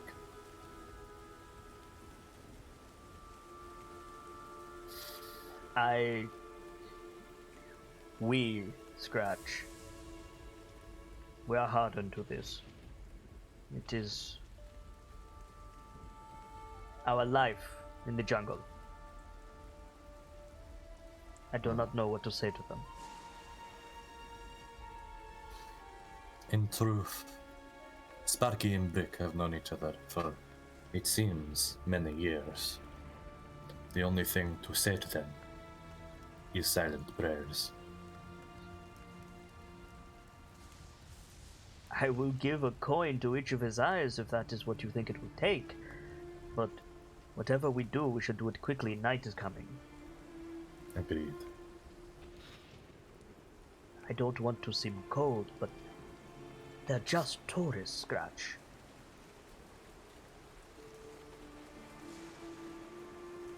I understand. It is not your way, Shago. It is But my way, but I am one who has made his coin off of understanding the mind of these tourists and making connections. This is something that will take time no matter how quickly we act. Frankly speaking, are they going home?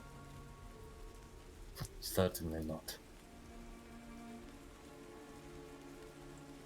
Knowing Brick, I don't know him well, but I'd say this will spark something of a fire. I just realized something. Hmm? The alchemy jug doesn't work anymore. Mm-hmm. Oh Yeah, no. like Rick was going to bring that up after he composed himself. I just realized that. Yeah. So Shago nods. He says, The "We'll is take- it will it fade immediately, or will it be like my gun and take a number of days after he dies? I didn't know that was a thing with your gun. It'll be like that. It's like a number of days equal to his level. The infusion vanishes after a number of days have passed equal to my intelligence modifier, which is 4. Okay, so you have enough time to get back to port." Shago Speaking honestly, it would be best if we were able to set up camp, but unless we clear out the rest of the mimics, I don't see it likely. The mighty Shago is not afraid of a few mimics, Scratch. I can take care of it if you think it's a good camping spot, but it's open to the wind. I'm assuming it's up there. Like, he points. It is. Open to the But- wind. It's going to sink beneath the tide. You should have. I don't mean should have. to admonish you, friend, but you should have seen something. I should have seen it. I should have seen all of it. There was so much gear. There was a potion. There was a fire. There were 2 logs. Everything was there. The potion should have been of value. It was left. Everything was just fucking left.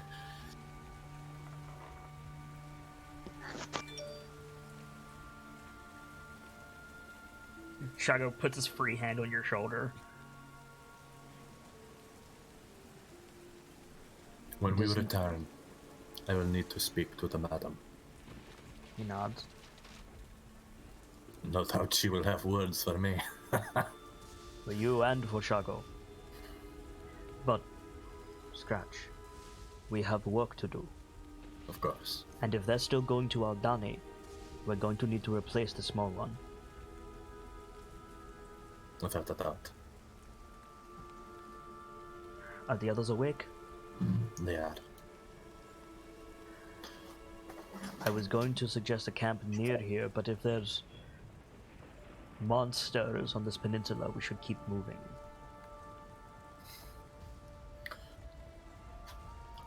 One of them took a swing at me. It may have my scent.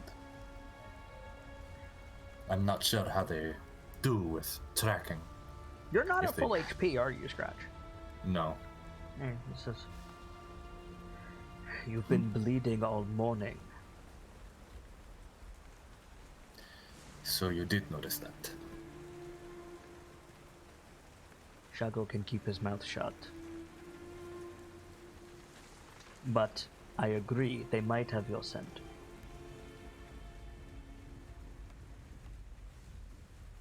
Are they fit to move? The 2? He nods. They should be. I hate to say this, but small though he is, his body will slow us down. Give it to Well- the sea or the jungle. We do have these. And he pats the haversack. Backpack? It is magic. It can hold a dramatic amount of weight, from what I understand. But you're going to shove a corpse in a backpack. Well, it was a thought. Why? Some form of proper burial. I was going to suggest it to Brick, but I don't really understand if they have any particular practices with these. Give him to the jungle. We should probably take his coin and such first, eh? I have lost contracts because I have suggested taking the coin off of a corpse.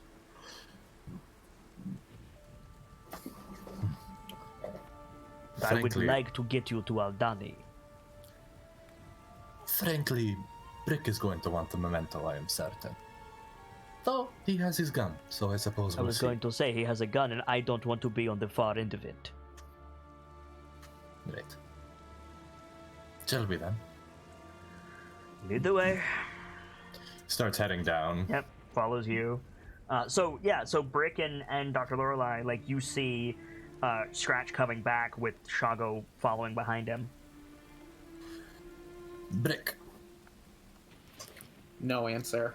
did you got anything you think you may need? Yeah. We're gonna need a new source of water soon. Is that so?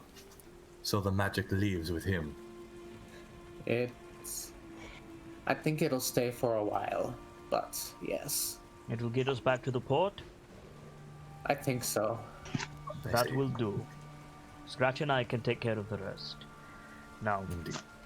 I mean no offense, Outlanders, but we should leave him here, or give him to the jungle. Oh shit. Brick slams his hand into the ground. His remains should go back to Baldur's Gate. Do you have a means to...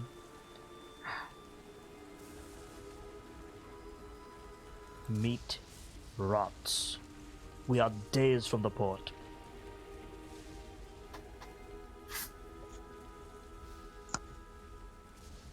I understand your sentiment, Sergeant. But rotting meat will call every ghoul within miles. Even burying it will not protect him from them for long. And we give him to the sea. I think soon not at that. That is also possible, yes. I think Ghouls- Shago shares a look with you, Scratch, like that might not help, but he doesn't say anything. Ghouls can swim, but not very well. If we set him out soon, quickly, then, well, the sea should consume him long I before. don't care about the fucking ghouls. Not right now. But what he about deserves to be tomorrow? as close The to day home as after? possible. It is the journey that we must be concerned with ghouls for. Certain, if you do not want to That's simply true. give him to the jungle, You take him to the sea. misunderstand me. I just Go on. want him to be as close to home as possible. I understand we cannot take him.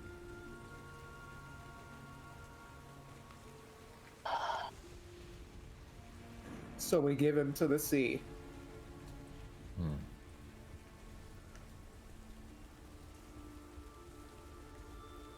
Shago That is what- sighs.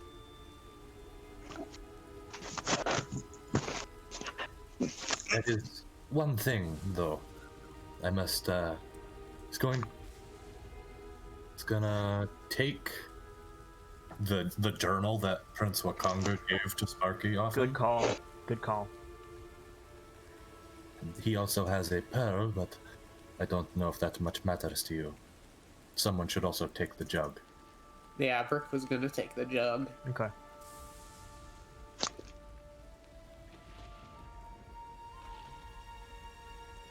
We had a heart as big as any of us.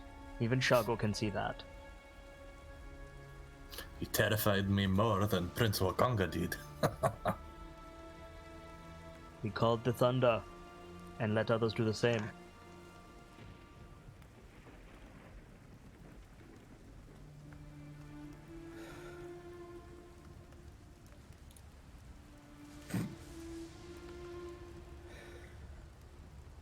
Shago will take him to the sea. The rest No. of you need to get moving. I'll do it. He was my friend.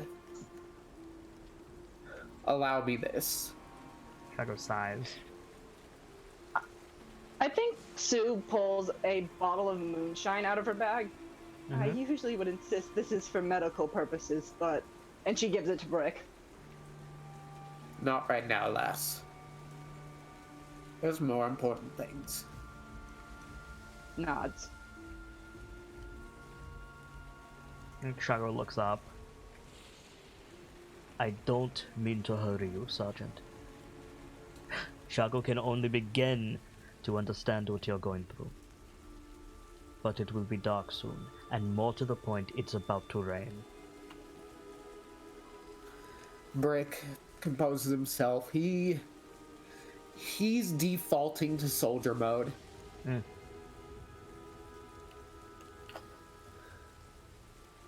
Let's get going.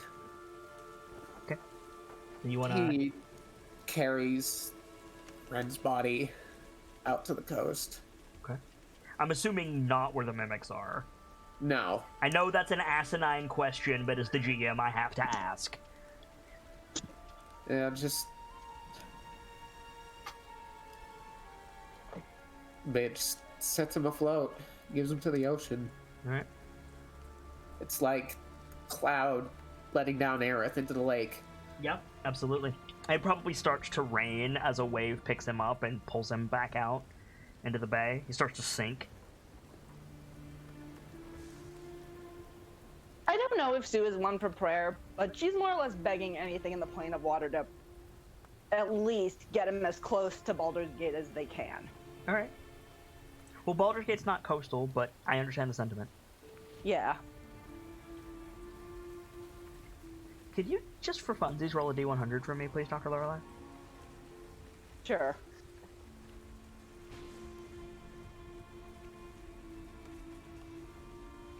You probably follow Eldath, don't you? Because she's the water goddess. I wouldn't have known. Eldath is the goddess of peace and pacifism, and she's a water goddess. Then probably, yeah.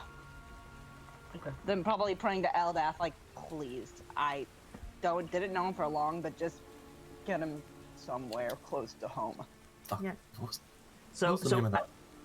Go ahead. What's up? I'm trying to remember the name of that one god. The Which one? Scratch. Oh, I know who you mean. It is, hang on.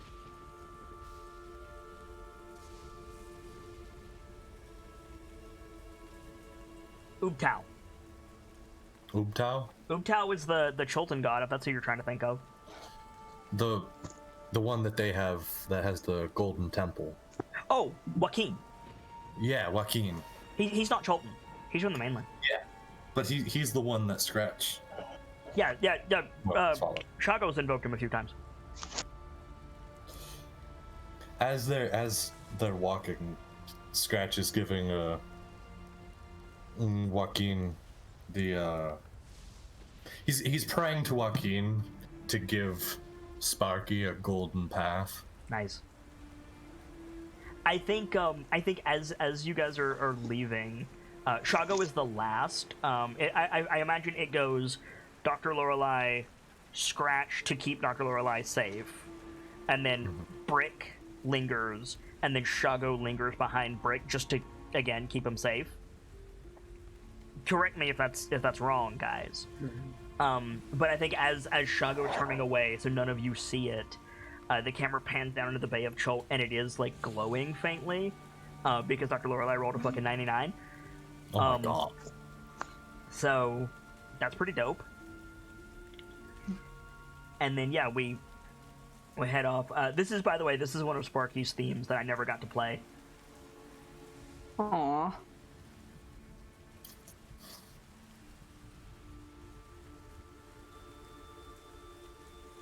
So I think, yeah, you guys, we fade out on that scene, and you guys head up the beach a ways, and yeah, it starts to get dark. What do you guys do about camp? Sue is just gonna walk until someone stops her. Okay. Brick's just zoned out. Okay. So I think Shago starts suggesting camp loudly to Scratch. I was about to say, like, Scratch is gonna look to Shaco and be like, What do you think? Is this far enough upwind to protect us from the sea? For the night? It should do, as long as there's not anything on the water.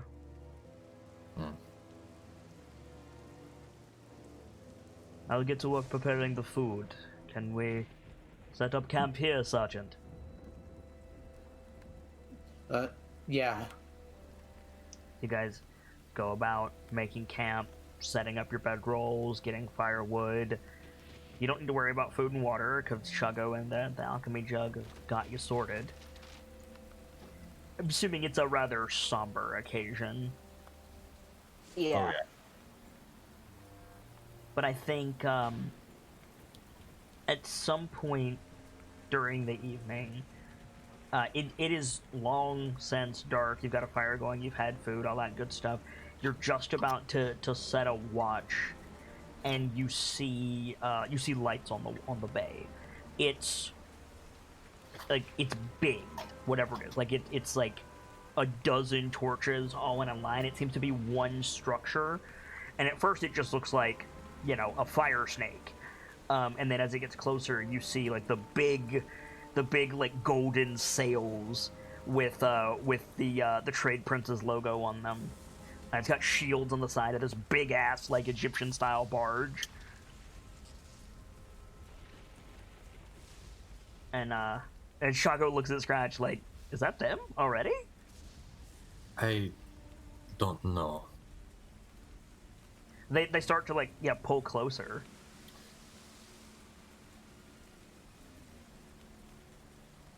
he's gonna get his sword out because, god damn, he forgot how good it felt to hold a sword." Yeah, right. And yeah, I think a little bit later, they lower the big ship lowers a little ship into the bay, and like three guys like paddle over, and they're all like gladiator guards from Port Namzaru. You don't recognize any of them immediately. They're just, you recognize their colors. And the first guy on the beach like does a head count, and he frowns, and he says, Don't say it, please. he tilts his head at you. Don't say what? You are counting us, yes? I'm looking for 3 outlanders and a guide. Well, now there's 2 outlanders and 2 guides. He looks over in the Cholton dialect, like to his dudes, and he says, I don't think this is the right group. Are you looking for scratched face of a gold coin? He turns back. He says, we're looking for someone for Prince Otamu. That's us. He says, you have a token with you, show me. He'll pull out the Yatepka coin. He nods. And they come and like sit by the fire, and he says, to you, Scratch, he says, I know those faces. Are you ready to go back to the city?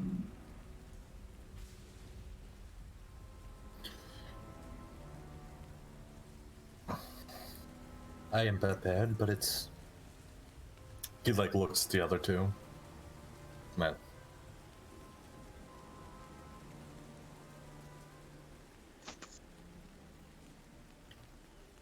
Dr. Lorelei? Brick? Let's go. Very well. We'll give you a moment to pack up your camp, and then escort you to the barge. We'll get you back to port before lunch tomorrow.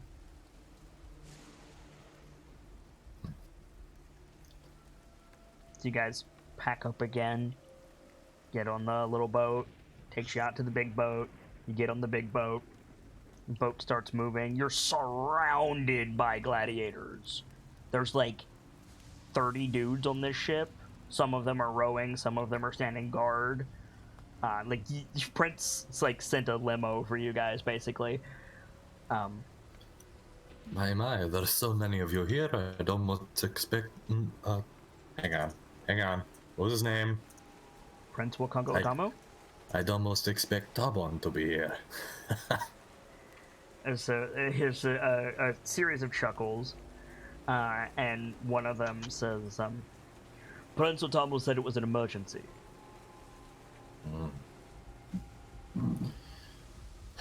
If you had all been just a few hours quicker, there still would be 3 guides, but... I mean, or they 3 made ridiculous time as it is. Yeah. Like, There would still be 3 Outlander. I suppose you cannot be faulted. You arrived incredibly fast. it helps that you covered some distance to us. What happened? Mimics. There's a series of grumbles through the ascendant soldier or the attending soldiers.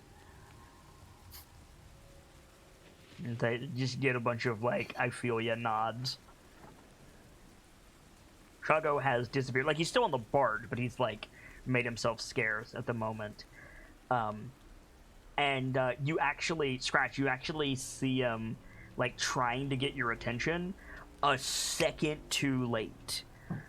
Because you realize how they made such good time.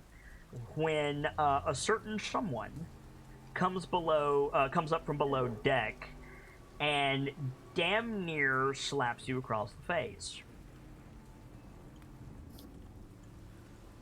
You see this lady come up from below deck. She marches right up to Scratch. Oh yay, Scratch's girlfriend is here. Yeah, right. And I think the very first thing she says is, "What did I tell you?" Things went awry. It's not fair. I told you weren't prepared. I told you needed my help. And I would have accepted if you were not such a cruel person. You give no explanation as to why you hate me, and yet you constantly exclaim that I am awful. I have tried before to attempt peace, and yet you constantly bash me. I don't understand it. And You don't know how wonder good you why. have it.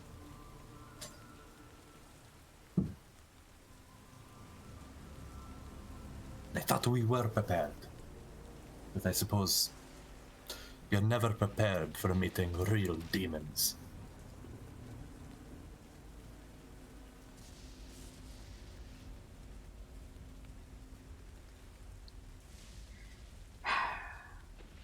They call When Prince themselves Otamo human. asked me to come and find you, I thought more of you would be dead. She turns to Brick and Dr. Lorelei. I am sorry. Brick says nothing. I think the doctor sniffs.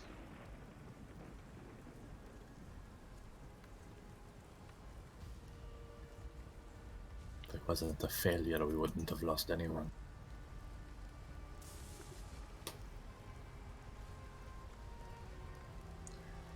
When you have gotten them, in the Chilton dialect, she says, when you have gotten them settled, we need to talk. My wait. I'm sure they're fine. She gestures to like the front of the barge. She says, I'll be up there when you're ready.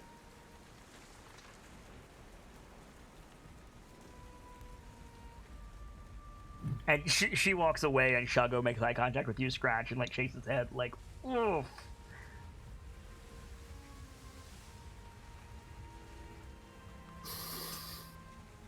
Well, chances are high I'll either die or finally get an understanding of why she hates me.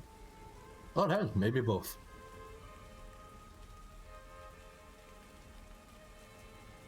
Get some rest, Outlanders, said one of the gladiators. There is places for you below deck. If you require something to eat or drink, you need but ask. You're on Prince Otamu's coin. We will do all that we can for you.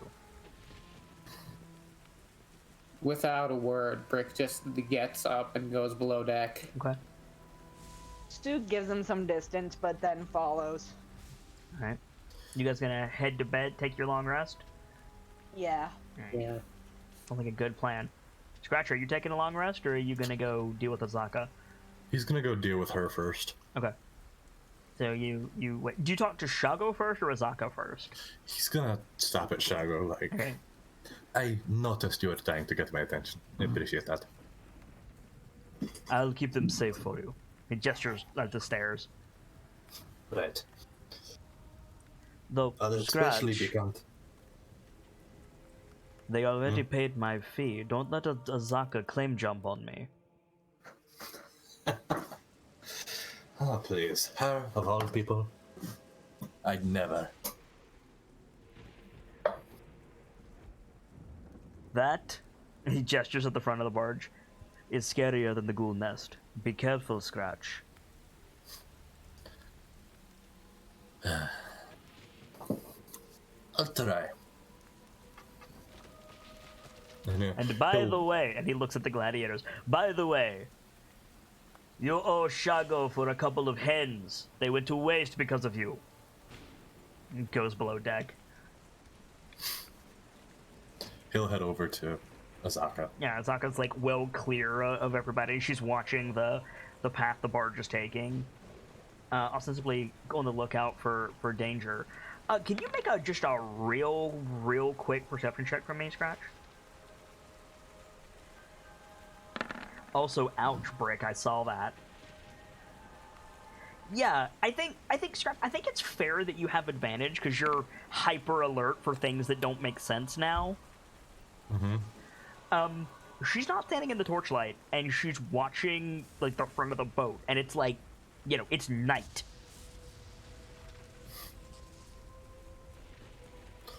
I think to himself he mumbles like, Yeah, that's about right. because originally he figured like he thought to himself, maybe she is one of those ever famous boogeyman half-breeds, Right? and now he's really thinking maybe he's right.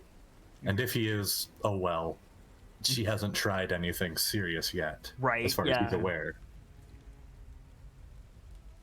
So, I think like you mumble to yourself, and it makes her turn around, like she heard you, and she like puts one hand on her hips, and like squints at you, and then dismisses you and turns back to the front of the barge. Just watching the pretty moonlight, or perhaps you're looking for some old friends? By way of like, she ignores the jab and she says, "There's been reports of slavers in the area. I'm keeping a lookout."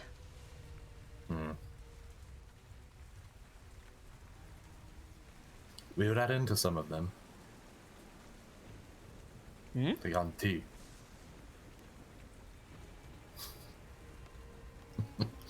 The stories never really give credit to them. They're more terrifying than you may think.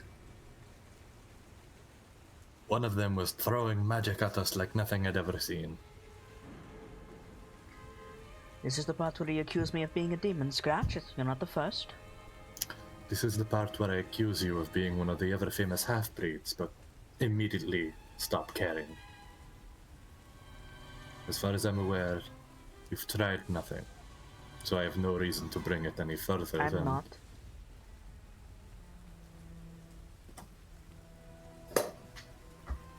I'll take your word for it. At this point, I have a hard time caring. But I must ask, how are you able to look out for anything if it's so dark, if you are not among them?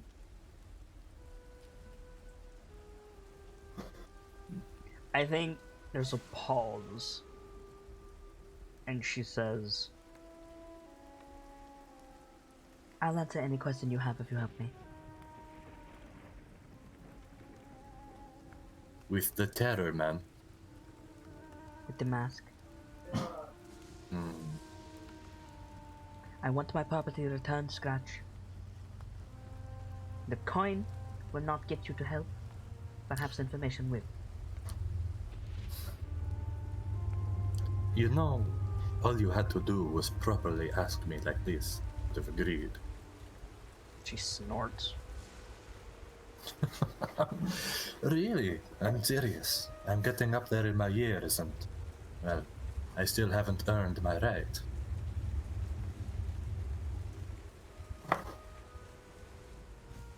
But I What did suppose Shago I told have. you? About you? She doesn't answer. Well, what he said about you is that you're more terrifying than any ghoul nest. Are you lying, or do you genuinely not remember? Genuinely don't remember. He talked at length about Asaka. To you.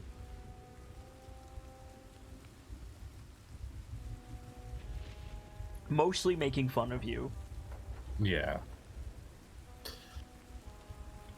Saying, like, no woman will approach you because Asaka's claimed you, and, like... I think he starts rattling off some of that stuff. Okay. Mostly trying to remember if there was anything actually important in all that.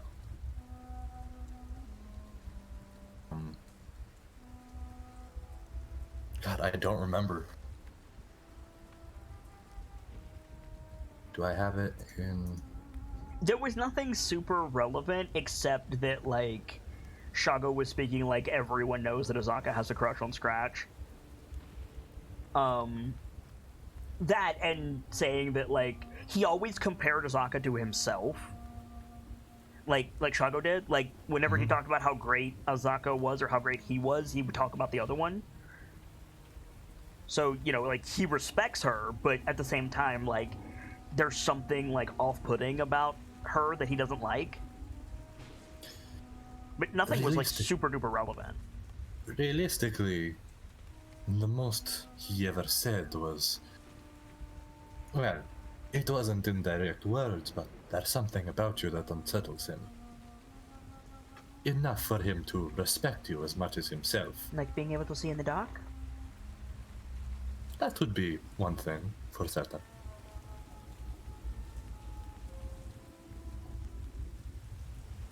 You want me to tell you I'm a dragon? I want you to tell me the truth. No, you don't. Oh, please. I held a man that had been half digested by a mimic today. I am quite honestly prepared for anything.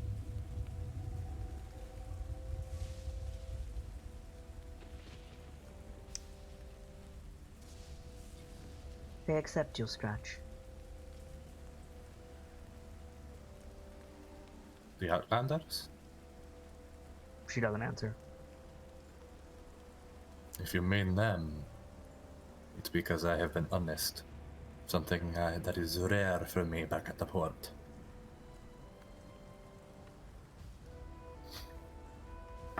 Step out of the torchlight. And he'll do it. Yeah, you step, like, closer to her in the shadows, and she turns to face you, and when she does, her eyes are yellow, and they have elongated pupils.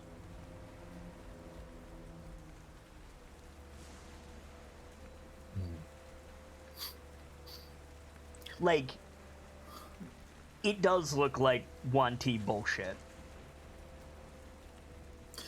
So, was your... I am not one of them, simply for show, or is this an admission? I'm not a bloody demon, if that's what you're asking me. No, a member of the Yanti. No. Or one of the ever famous... To be fair, natives call them demons. Yeah. I mean, one of the half-children. No. Then, do explain. She, like, blinks, and she looks normal again. Technically, I'm like you. I'm sorry?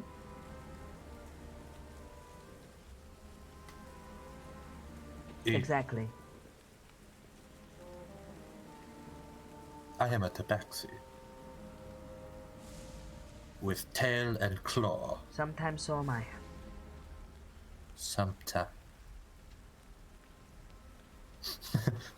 Scratch face of a gold coin's first fax machine moment.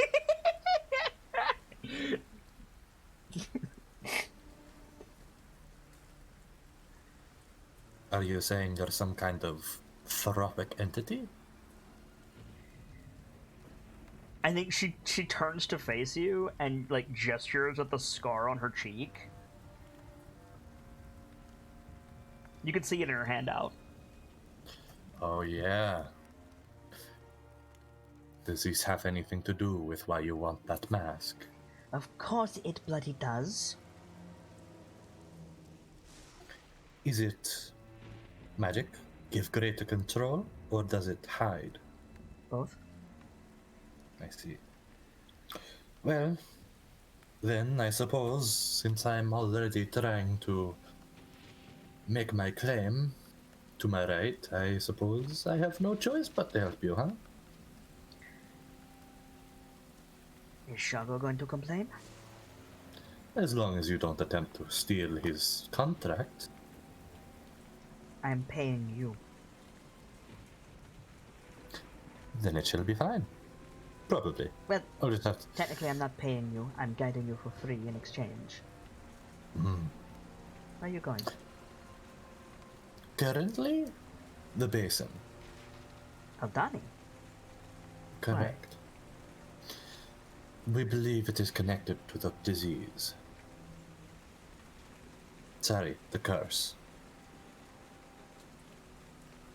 Are you going to listen to me?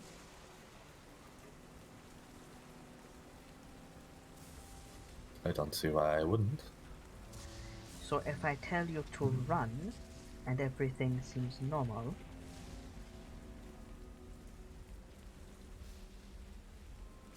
If you tell me to run, I'm going to try to get the Outlanders out first.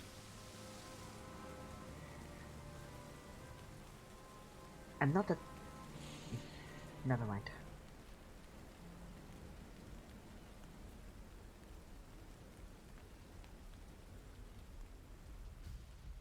I know about your quest.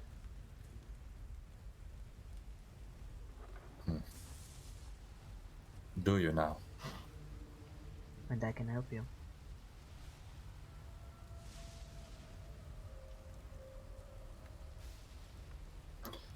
Finding a moving target is not easy, even for one such as you. She grins. And I think she grins a little bit cattishly. And she says, I can get to Orolanga. I'm sorry. I know the way. You lie. I've been there. You lie. But I'm not going to take you that far without my mask. Have you seen the floating stones? Are they connected? That's Omo. I'm sorry? That's a different place. That's Omo. Oh.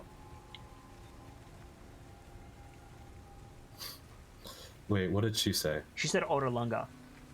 That's the place the gods left. Oh, is it? I thought Omo was the place the gods left. I thought that's what you told me last when I was Let me talking check. to the... Hang on, I have a handout. I get the I thought damn that- Cholton place names confused. Give me a second. I know she has been to Orolanga. Let me see if that's the place. Just give me a second. Shouldn't be hard to find. Or it's completely hard to find with the balls. Hang on. So I remember saying to that captain lady that Scratch believes the stone is connected to the place the gods left. You right. Hang on. Yes, you are correct. I am a dingus. Orolanga is the floating place. Are the stones connected? Was I correct? She doesn't say anything. You're a tease, you know that. Curiosity and such. Curiosity will never kill this cat. I'll Not help that you much. get your mask. I'll help you get your mask if you take us there. That's the deal. Then... Well, I suppose it depends. Do you want to come with us on our journey to the basin? Or would you rather we return to you? I need the mask soon. Then perhaps you should come with us, and we could go straight thereafter. We should go there first. It's closer. That's true. Firefinger is closer than Is the it? Aldani Basin. Can I see it? Because I believe you've pointed it out on the map. Yes. I'm gonna. It's not revealed on the player map of Chult, but I can still show you. Right. So you guys are effectively here right now. You need to go around this peninsula and then down to Port Nyanzaru, right? But Firefinger is... Isn't that like this? That's the Aldani Basin. What you just marked is the Aldani Basin. Oh, is it? Yeah. I'm looking for Firefinger. I thought it was closer. Hang on. I don't see it on my map, which is bullshit. I'm gonna check the other map real quick. The one that doesn't have all this bullshit on it. Let's see. Oh god, I'll be back super duper quick, sorry. Yeah, no, take your time. Take your time. I need to look for this anyway. Here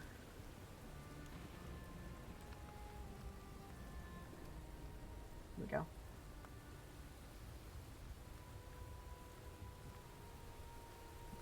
G.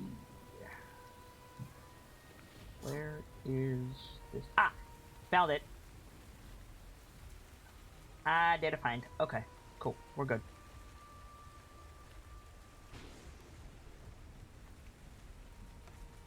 So, Aldani Basin is there, and Firefinger is here, which is still 100 miles away.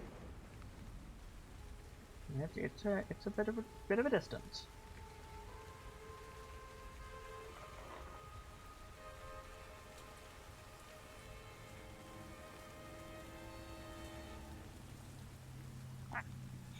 Pardon my terrible memory and for this sudden re-interruption, but No, by all means. But Firefinger is the side quest with Azaka. bird. Yeah, bird people or akin. Dino people, actually. Terrafolk. Okay. Yeah, bird people is a very different thing. All right, I just wasn't sure because my memory is terrible when it comes to stuff like this. I mean, that's why you have note cards. So bird people are closer, but No, wait, they're not bird people. dinosaur people. Yep. So the dinosaur people quest for Azaka is closer, Mm-hmm. but the more imminent group-related plot is the Aldani Basin. Correct. So, Aldani is here. Yeah. Firefinger is here, which is kind of on the way. If you go up this river, you can get to Firefinger and then cut across to Aldani. Like, That'd be a question of supplies. yep.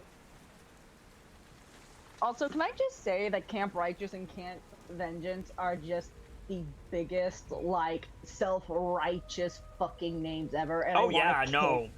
kill. Like, if my parents tried to send me away to a place called Camp Righteous, I would give my parents this look of, I'm sorry, have you both gone insane? Mm-hmm.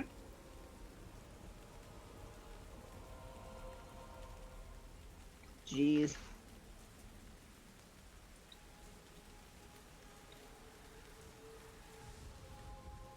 So that's definitely the situation that you find yourselves in. Here's another thing. If we take River Tiriki? How do you say that? This one? This one. Tairiki. If we take River Tairiki, we avoid the camps. We have to do a Zaka's quest first. But if we take this, we can avoid the camps. Correct. We'd also be cutting through the thick of the jungle, though. Yup.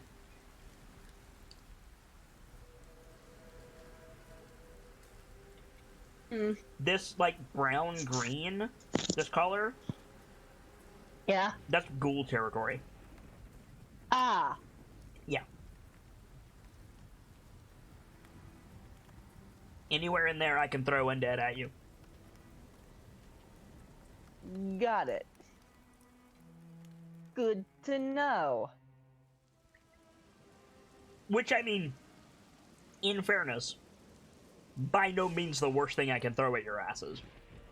No, I absolutely have figured at this point that there's probably significantly worse shit in Schult.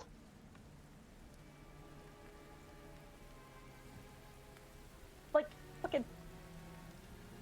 I'm not claiming I know what Azaka is implying, but if Azaka is implying what I think she's implying, oh boy. What do you think Azaka's implying? One of two things. A form of lycanthropy, or being half tabaxi, which is significantly less holy shit. If it's lycanthropy, then we have another problem. Potentially. Because I'm not saying this is what she is, but I've played as shifters, so...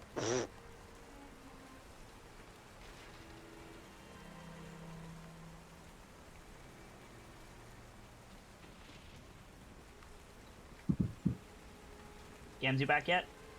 I'm not sure. It's oddly fitting, though, that I broke out my watercolors for this episode. Oh, nice. Get that Arttober mojo. Yep. Unfortunately, though, today's prompt was not sadness, because, like, yeah, no, Zulorlai's broken, I'm sorry, was actually me kind of losing it for a second. Oh, you're fine. You're fine. I feel kind of bad that I put you through that. Nah, it's fine. Now, I'm only just now really starting to work through it myself.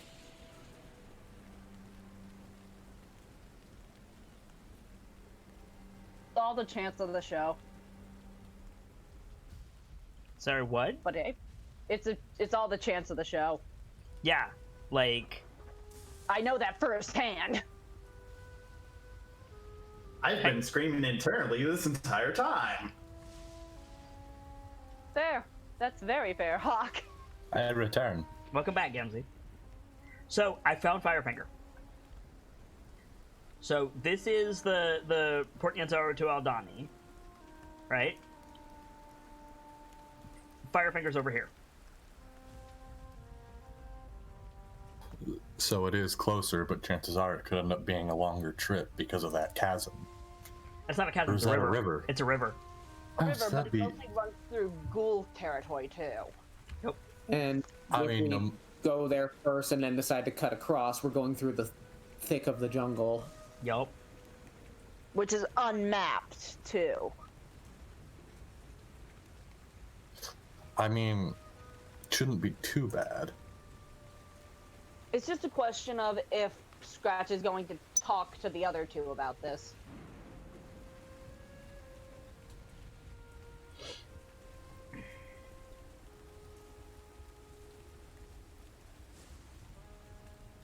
So will you help me?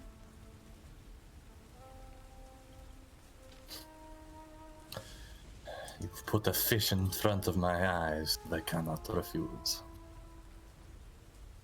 Though you understand the price of what it means if I find out you are lying. If I'm lying to you, Scratch, you won't know.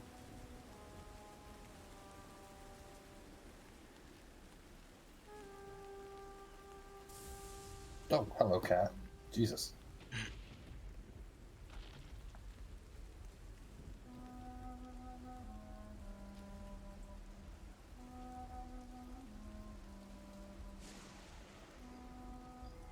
Somehow you managed to get them. She rolls her eyes. The mighty Shago to help you. With the two of us, there's largely nothing in this jungle that can hurt your Outlander friends. This is true. What I need to do most is... Right. Alright, Zaka. I'll take your deal, but just understand, if Shogo puts up a bitch fit, it's yours to deal with.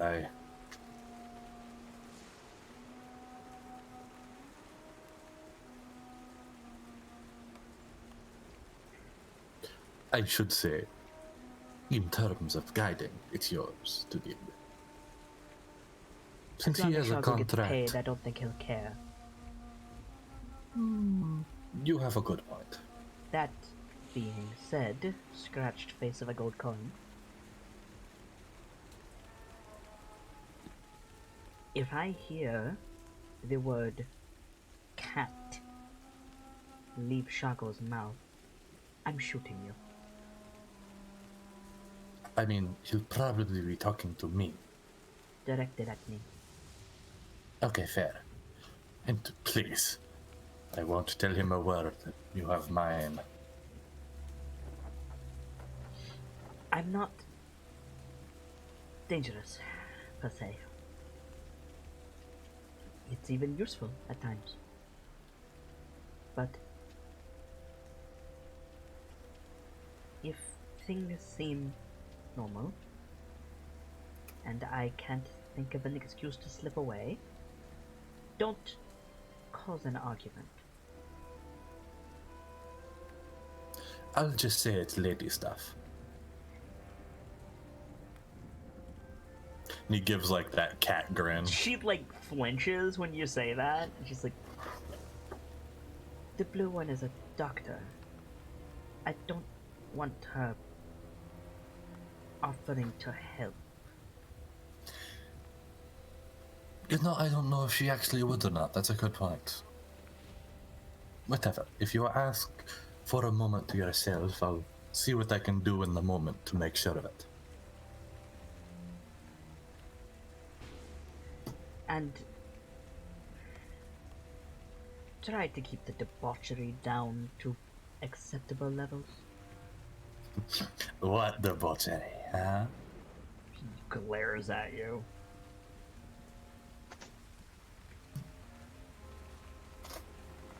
I heard Shago fell in the ghoul nest. He did. Did he And cry? then we pulled him out. No, but I am almost certain he was on the brink of pissing himself. Would have liked to see that.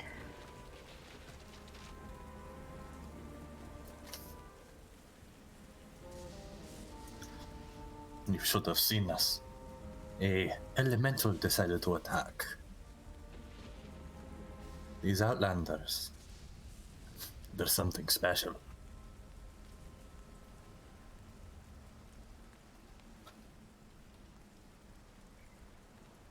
Not special Perhaps. enough to die to a campsite.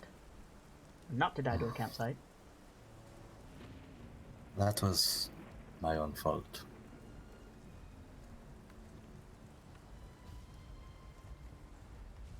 You got I careless. noticed the faults. I noticed the faults in the place too soon. You got comfortable and let your guard down. I did. You know better. And I'm certain the good madam will have my neck for it. She always gets on me when I get too comfortable. And now someone has died. This the first time? No. The first time it has been your fault, Scratch. He grins a little and then immediately like puts the smile away.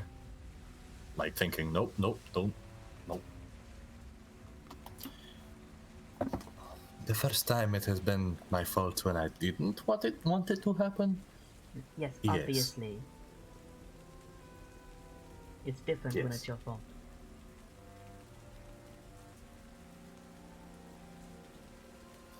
I can tell you one thing. The next time I see something that seems out of place, I'm going to stab it with everything I have.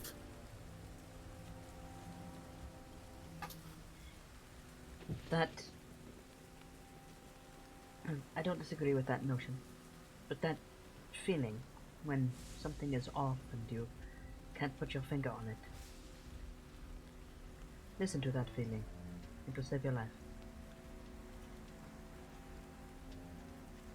Suppose I should try to hone into it, huh? With more than your eyes. Yes. I don't speak much to the cat folk of the port for obvious reasons. I don't like that I didn't have a choice. But I have been curious. And she just like lightly taps her nose twice with one finger. Can you? How good is... Are you able to... I can Yes, smell I can smell. I can smell things very well. Like, very well. Like, it was overwhelming at first. My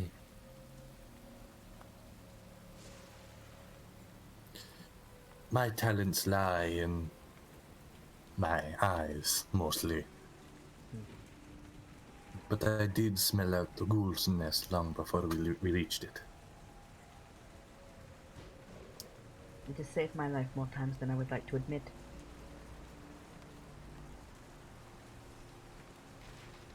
Well, that and... She leans on the side of the barge a little bit. Swords break.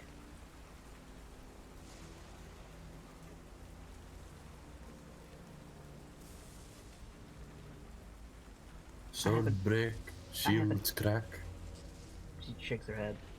No, I mean... Swords, blades, arrows, darts, they don't... pierce. I haven't been able to cut my hair in over a year. Really? She nods. Do you think I want to carry it like this, in the jungle? I feel like he pops a claw out and he's like, "Do you mind?" She just holds her arm out. Well, I was talking your hair, but that works. Hmm. Yeah, you just like, you scratch her, nothing happens. Interesting. Like her skin doesn't even like do that thing where it turns white and then red. Doesn't even do that. I didn't even leave something of a mark here. I must admit, that's something remarkable. I wish I could do that. The trade-off is not pleasant, but I could bite you if you like. Hold on, what's the trade?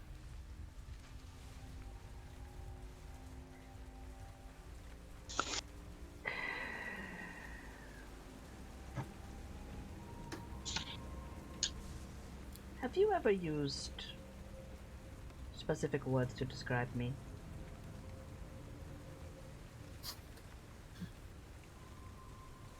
Nothing that Scratch will repeat to her face. Right? Yeah, exactly. Yeah. He like starts doing that thing where he's like slapping and like licking his lips, trying to think of something to say. What kind of words? Angry, ragey, Yes, probably bitchy. that one definitely. I would like to think that I was nicer before, but I don't know. I'm angry all the time.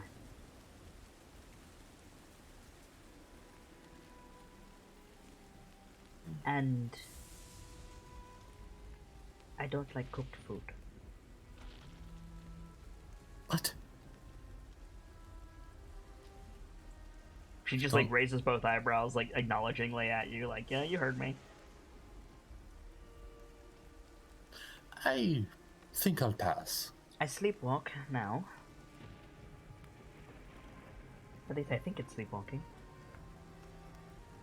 So if we set up camp during this adventure, do you want me to like tie you to a tree or? You do not get the right to tie me to anything. Most of the people back at the port would disagree, but Do you want me to bite you? no. Not in public. Because I'm going to tell you something truthfully, Scratch Face of the Gold Coin. It still hurts. She gestures at her face. I see. I can offer you a first-hand account if you like. I'll pass. You know, unless it becomes relevant and your original assailant decides to turn up. I'm a lot stronger than I used to be.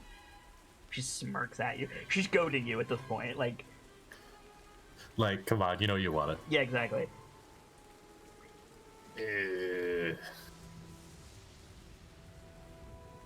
No, it's not worth it.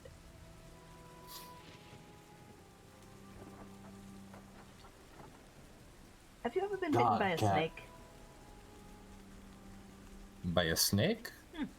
Like a normal I've snake. Not like a I've demon, been bitten but by like a a snake. ghoul. No, something... a spider. Certainly.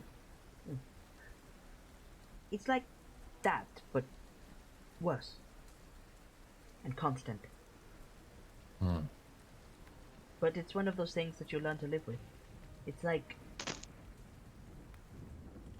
the first day of a spider bite versus the second week.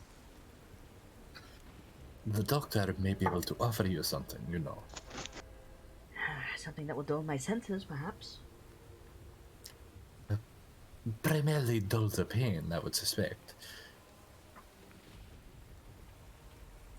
I only notice it during... I'm not going to continue that, actually. I only notice it during certain times. I assume you mean when the rest of it comes out. When I don't control the rest of it coming out, yes.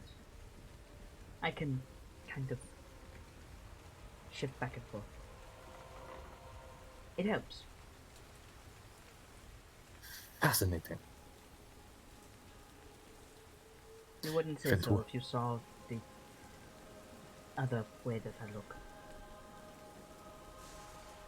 If I didn't have to give up eating cooked, delicious grilled fish, I'd consider it.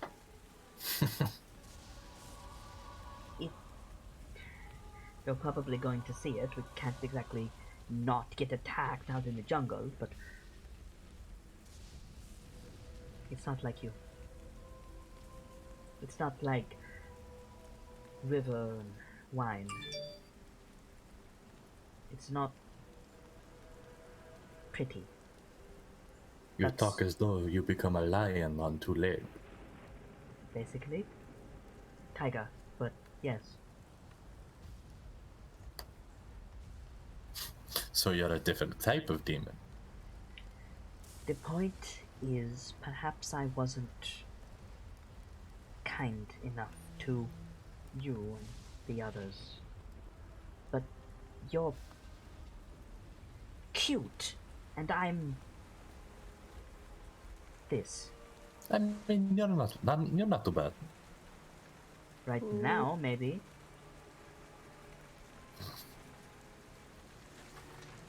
I want a haircut. And a drink. By the way, alcohol doesn't work. Okay, definitely not taking it. He hugs his gallon gourd of Tej. Right, yeah. Can you make an insight check?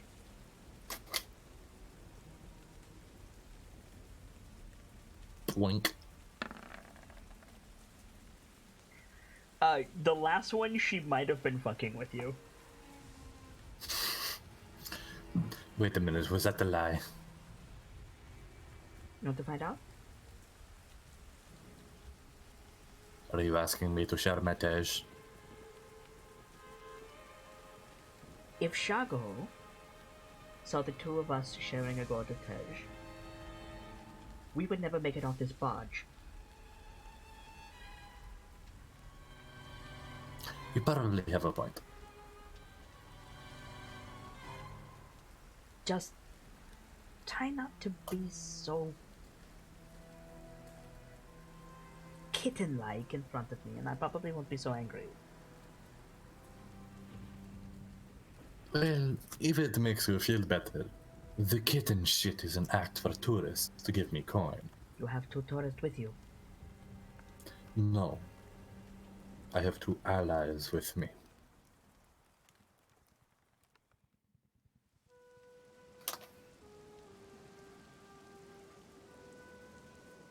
You get me my It doesn't- match back.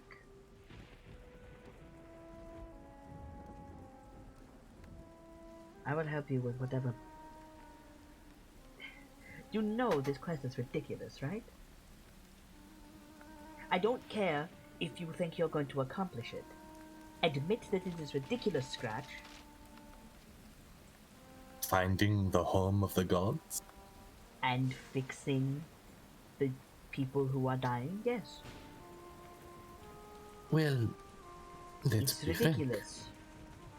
Let's be frank. Anything for a gold, for a platinum coin, huh?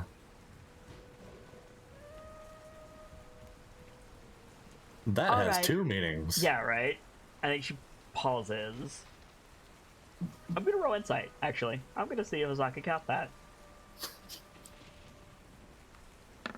Congrats, Scratch. You've given yourself another reason to get bullied by your girlfriend. Yeah, right. I think she like she starts to be like, yeah, you've got a point, and then she stops and she narrows her eyes, her cheeks flush a little bit, and she goes, "Wait, I've heard that story. How dare you?" Horny jail. Horny jail. Hold on, what story? I think she does a terrible Scratch impression, talking about your dad and how you have to like name your kid, and like the story that you told Shago. You know about that. I'm pretty sure most of the trade princes know about that. Well, it's a family tradition, so I expect Silver they was would. a legend. He, like, looks down when she says that. I remember listening to his stories. We all do. And that's probably true. Like, you probably grew up with Shago and Azaka and Flask. Yeah.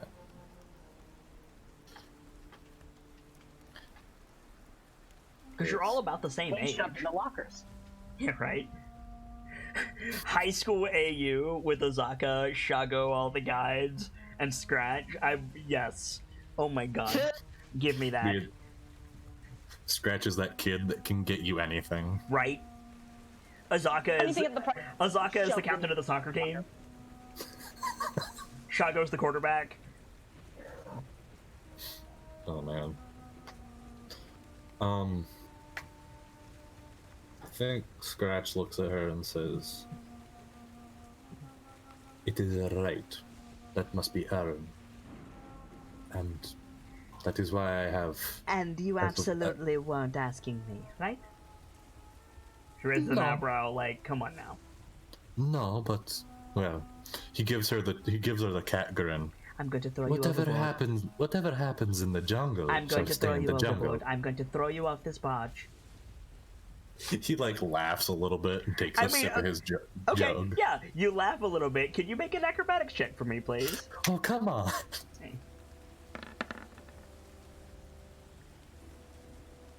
Number to beat is 14. Boink. Okay. So you start laughing and like take a sip from your jug, and she just lunges at you. Like Xena shrieks and like lunges at you.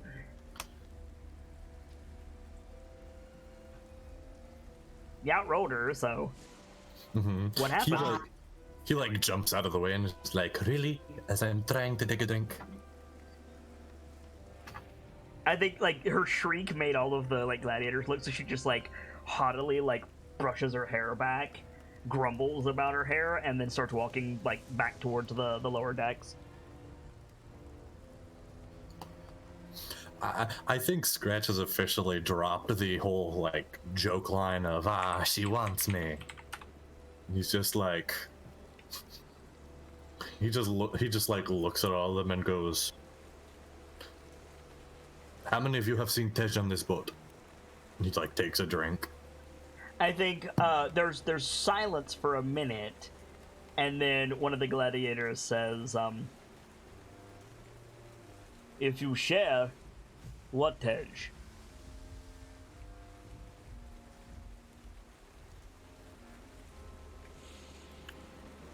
You know what? You know what? You all made double time to come and save our lives. He like unstraps whatever he has holding the gourd to him. Suddenly you have a group of gladiators around you. He like hands it off. All yours. Okay. So does anybody else have a scene they want to do before you arrive in Port Nyanzaru the next day?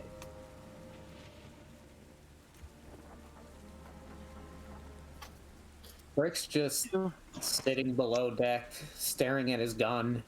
Okay. Sue feels too guilty to say anything. Okay. So if you guys wanna take a long rest, you can. You get the Sweet. benefits of a long rest in all the forms. You get all your stuff back, all that good stuff. However, Dr. Lorelei, I'm assuming you wake up early because you're used to it. Yeah. You wake up to find Shago and Azaka arguing. And you seem to be the topic of that argument. They're not arguing like over your bed or anything, but as you like go about your morning routine, you come across them, arguing seemingly about you. She doesn't say anything, but she listens in. Okay.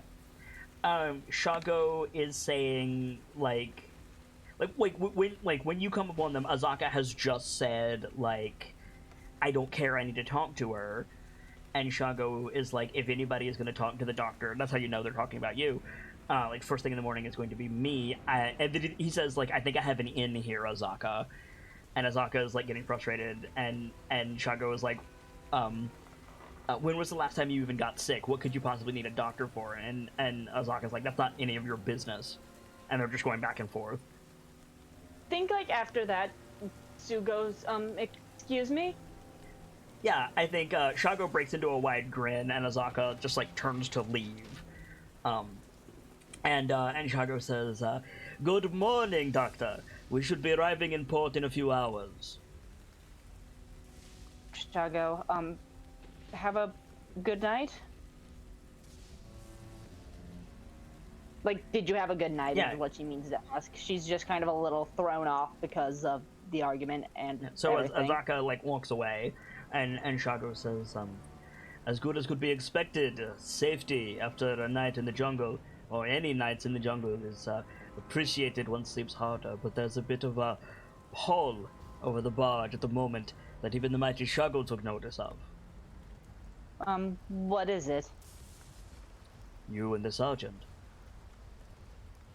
Oh, yeah. Did you get any rest? Somehow, I feel awful, but As do we all after such an event. But we'll get back to the port, resupply, perhaps we'll find someone to help us, and then we'll make our way to the Aldani Basin. yeah, that's probably best. That woman that was just here, Azaka Stormfang, she We've met her a couple times. tried to tell me you hired her for a different matter. I told her the mighty Shago is the group's guide, and she got a bit upset, but that is nothing to worry about. Where of us telling Azaka to do anything? Precisely the mighty Shago's point. I'm not sure though. Scratch didn't go down with us last night, so he might. Scratch did Something not might go have down happened. anywhere last night. Where is he? He shrugs. Little, kind of like flattened her fins a little bit, kind of nervously looking around. If he was overboard, I'm sure we all would have heard it. What? Still. She like looks really anxious, like browsing it together, kind of like just like one of her hands is like on her wrist, wringing it a little. Would it help you if the mighty Shago shouted for him? I can probably find him. He's probably asleep wherever that ended up being. Thank you. Should not wander alone, Doctor. That Stormfang wants to, I don't know, take you alone, put some terrible ideas in your head, no doubt. Try to drive you away from the mighty Shago. You should have a guard at all times. Really confused, but she can't really think of anything to say to that. Right. So, wherever you go, Shago will be there. For now. Only if you need, only if you think it's necessary. Only if necessary, if you think it is. The sergeant is still asleep? I believe so. Then we will find Scratch together. Alright. Let's see. Where is a bow that Shago can use? He's looking around. She kind of gives him like a look of, I can't tell if you're joking or not, and please don't. Okay, so you're like, don't do that, and Shadow stops, and he grins, and he points up at the central mast of the barge, and he says, if Shago's intuition is correct, and it usually is, Scratch Face of a Gold Coin would be up there, and Shago doesn't feel like dying this morning. Is there like a ladder or anything? There's probably like a net. Probably going to like go over to the net and like look up and kind of like crook her head to try and see if she can spot Scratch or at least some part of him. Scratch, are you sleeping in the crow's nest? I think so. Yeah. So I think you just see like a tail. He is up there. That's impressive. I wouldn't try climbing that.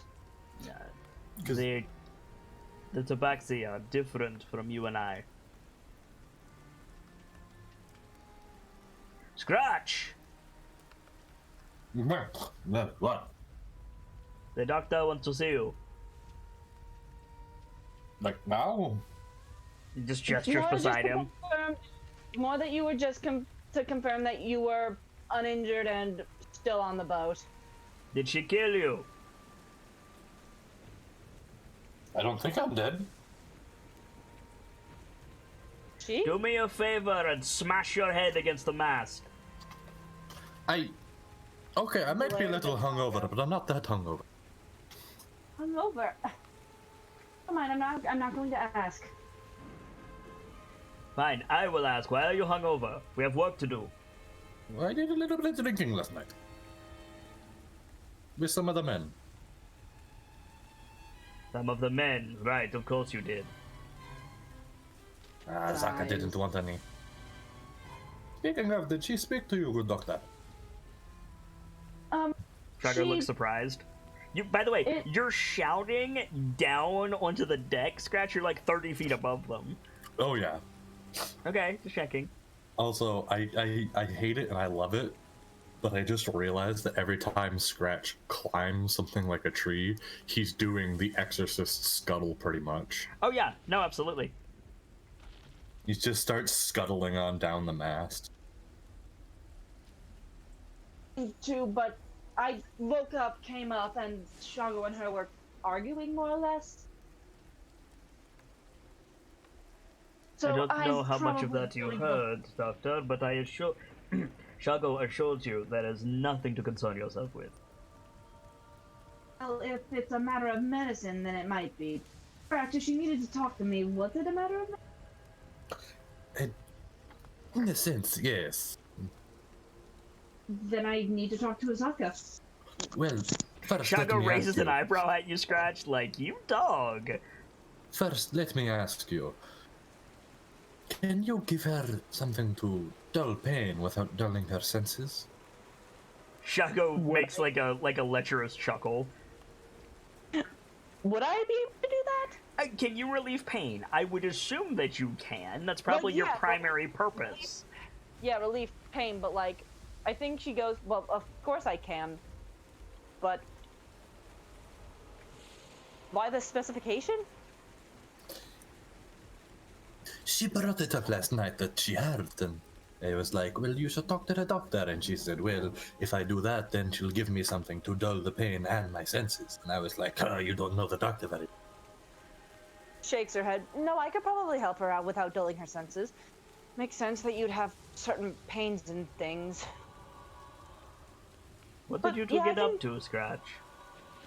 What did you two get up to? We made an agreement. Is that what you call it? She wants help getting her mask back. And, well, for once she was rather cordial and kind and, well, shall we say I melted. Make a deception check.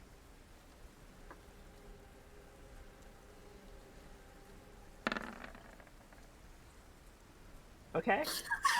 That's a pretty good deception check there. So I think Shago was nodding along, but he's giving you like the bro smile the whole time. And in return, she has agreed that I shall if we help her get her mask back, of course she wants to come along to claim her mask immediately. She'll take me to, I already forgot the name of the place. Oralanga. Oralanga. She'll take me to Oralanga. So she's done there. And I kind of cannot pass that up. Where is this mask? Firefinger. That is technically on the way to Eldani, but it's the Ghoul territory. Yes. And you But agreed to this.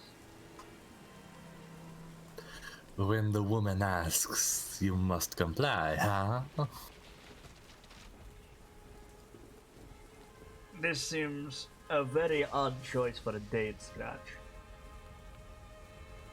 Why do you care? You're still getting paid. Because it's Ghoul territory, but then again, we do have a Zaka Stormfang with us. The only person you seem to respect quite as much as yourself. No one can compare to the mighty Shago, but Azaka comes close. Speaking of, did Sue see where she started walking off towards? Yeah, I mean, it's a relatively small barge. Like, there's only so many places she can go. I think while the even if you had no idea where she was, you could probably find her in at most 2 minutes. Then I think while these two are having this conversation, she's going to say, she's going to kind of like pitch in a little, I'm going to go talk to Azaka, and starts walking. Right. At this point, I think Brick would come above deck. Okay, yeah, so you see Dr. Lorelei walking away, and Shago giving Scratch the, like, locker room smirk face. And Scratch is like playing along. Sergeant, there you are. Apparently, while you were licking your wounds, Scratch got into some nip. You two and your libidos. The mighty Shago had nothing to do with it. Like, puts his hands up defensively. What can I say? Scratched face of a gold coin. Even a damaged coin likes to be polished, huh? I'm surprised she didn't throw you overboard. She tried. Why am I not surprised? Did you manage to get some sleep, Sergeant? Somehow. We'll be in port soon. Of a kind now. A few hours.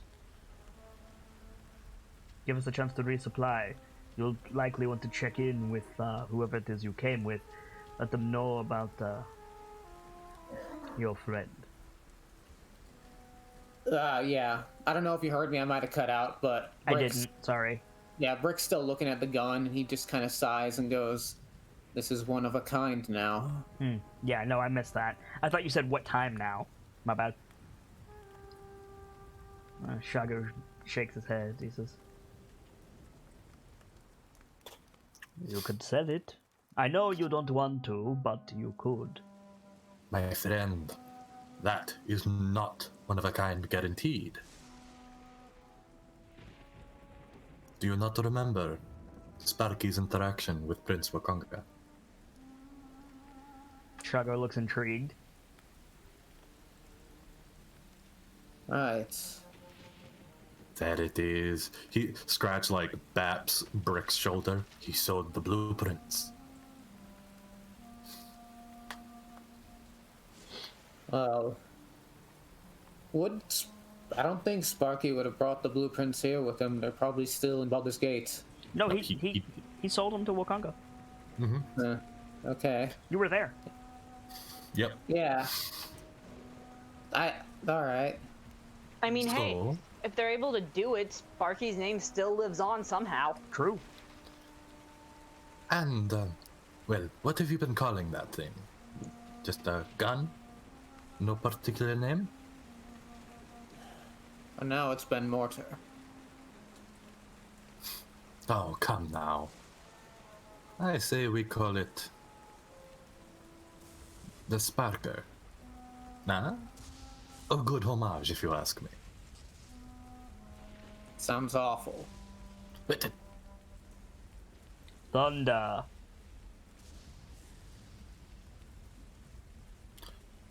there you go.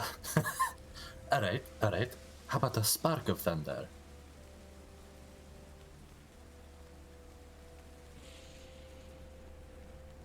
It requires explosive dust to work, yes?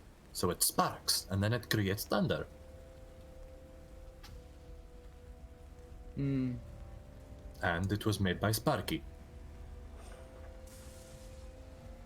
So, Was that actually his name, or was that just what you call him? it was his nickname. From you, or did anyone else call him that? Points his thumb at Brick. Fair enough. His name was Ren Plicknick, actually.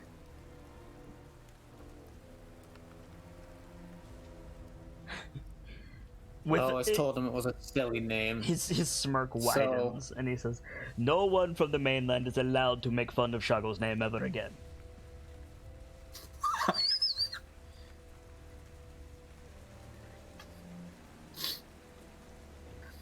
Started calling him Sparky after the first time something exploded in his hands. I almost made a terrible joke. Yeah, too soon.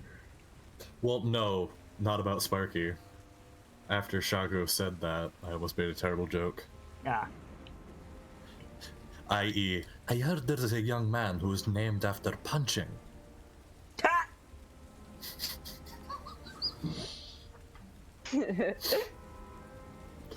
Oh, Ugh. Are you going to continue, Sergeant? That is my concern. He sighs, composes himself. I'm a military man. I've seen my fair share of death. It's just, this one was a little more personal. Do you I'll be intend to fine. keep going? I do. There's more at stake here. Oh fuck, what the fuck? According to Scratch, we have a new destination. Oh, it's along the way. We're assisting Azaka. the one who tried to shoot you? Yes, me and her have come to an understanding. She asked for help claiming her mask again, but this time she was rather nice about it. And she was quite upfront about why she doesn't like me, which, brownie points. Why doesn't she like you, aside from the smell? It's the act they usually put up for the tourists. You know, the kitty kitten shit. Why does she care? Makes other guides look bad, she says. It does not make Shago look bad. She's just self-conscious. Why?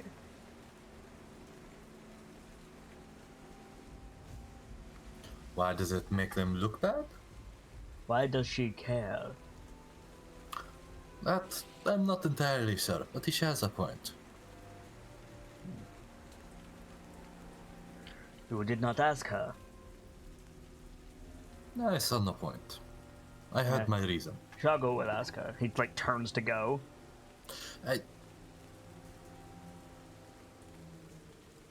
You stop him? Rather.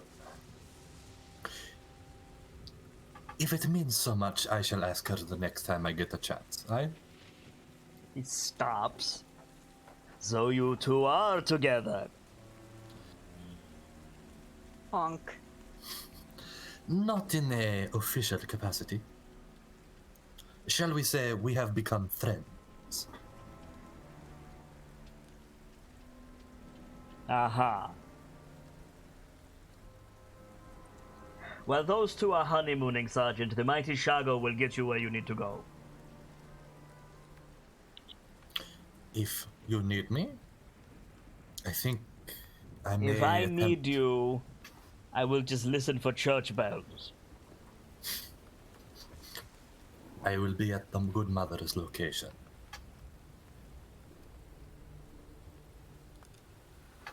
First things first, when we get back to the port, I need to meet up with Zindar. Do you need a guide to the city?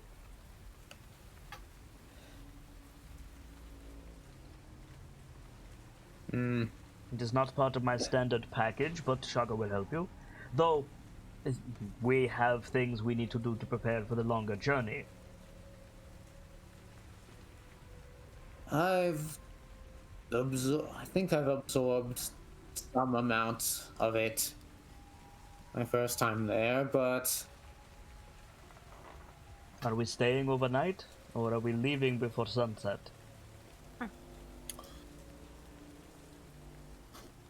Well, I need to talk to Madame Red and then collect supplies, and I'm not sure how long both of them will take. I may need to search out a certain party of people. Then we should plan for tomorrow, or the day after even. But we should decide before we make port.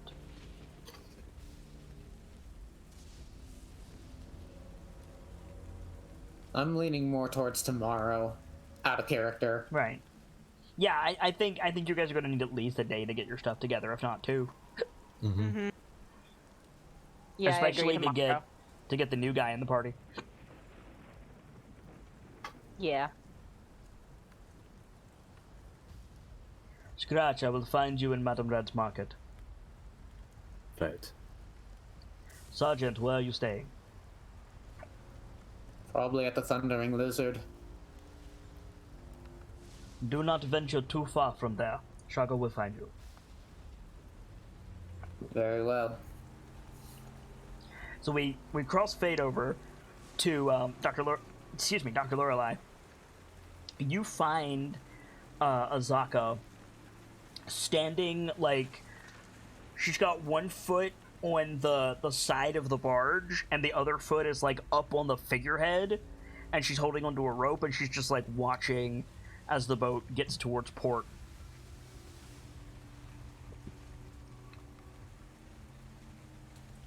Stormfang, right? Yeah, Azaka Stormfang. Miss Stormfang? She looks over her shoulder and then, like, hops down. Excuse me. I don't know why I'm hiccuping like this. And then she hops down. She doesn't say anything at first, but she, like, regards you in that way of, like, you have something, you brought it here, what is it? Scratch mentioned to me that you wanted to talk to me about something to dull pain. No.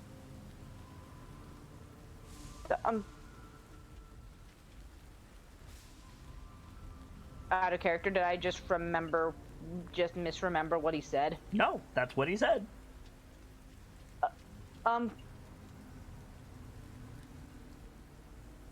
Then I have no idea why Scratch told me you needed to talk to me. I know that you and Shago were talking about it earlier, that you needed to talk to me, but is there any reason about that? Shago and I were not speaking. What? Well, arguing would be a better term for it, She but... shakes her head slightly. No.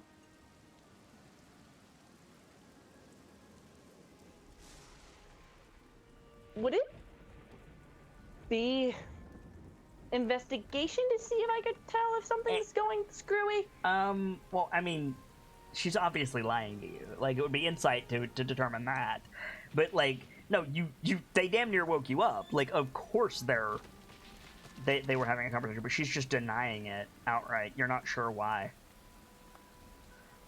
If you want to, like, see if something is wrong with her, it could be perception, it could be medicine.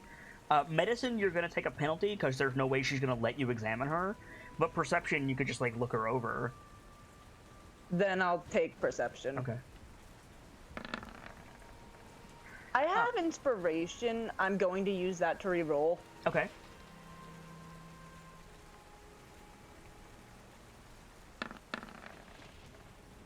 Okay. Better. Better is better. Yeah. So she looks hale and healthy. She's mostly muscle. She doesn't wear like Shago is practically undressed. Like, he's wearing like a pair of pants and that's it. She's not wearing much more. She's wearing like a linen tunic, and she's got like boots on to protect her feet. But other than that, and some jewelry, she's like, because she's dressed for hot weather, right? Yeah. She's clean. She's bathed within the last 2 days. Her hair's got a little bit of sea gunk in it, but other than that, she's not bad. Like, she's pretty lady. Mostly muscle. She's obviously like on her feet all the time. Very athletic. She's like, what's weird is athletes tend to like relax whenever they can so that they don't like burn up their energy. Yeah. She's not like that. It might be because she doesn't trust you or trust like the situation that you're in or trust like outsiders, but she's always like this. Every time you've encountered her, she's like tense and ready to do work. You're not entirely sure what that work is. It's not like she's threatening you. It's not like she's ready to like punch you in the face, but she's got that like I'm not at rest posture like she should. In fact, you can actually pull things by doing that. Yeah, exactly. But she doesn't seem to be injured or tired in any way. She's got a scar on her cheek that you can see in the image there. And you know, it doesn't look infected or anything. No, it's an old scar. It looks fine. And like, she looks like she could use a little bit of water, but all of you could. Like, that's not a big deal. She's not like dehydrated or anything. She seems fine. She's not like holding her breath like someone who is in pain is. She's not like favoring a limb. She seems healthy. Grace of us talking when I first made her is technically certified as a trauma doctor. Right. And I was given permission to have persuasion advantage on trauma. So I don't know if what I'm about to say next has any sway on this, but I think Sue kind of sighs and says, "You are aware that if I am to give you medical help of any kind, you need to be honest with me." It won't give you advantage, because what that advantage that you have is like someone is actively bleeding, and they're like, no, don't help me. Like, you have advantage against that. Okay. This is but you can still make that check, certainly.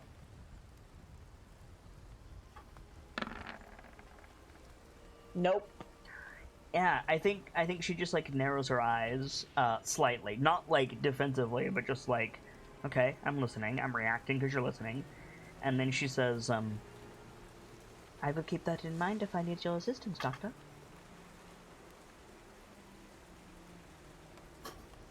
It would be medical malpractice to just blindly give someone painkillers, even in D&D, wouldn't it? Oh, certainly. I don't believe I asked for them. Sorry, repeat? She said, I don't believe I asked for them. I think Sue sighs and just says, without explicit asking in an examination, I cannot give anything for pain. I did not ask for anything for pain. All right, then I'm going to assume Scratch was just talking for the sake of talking. Do you need anything else?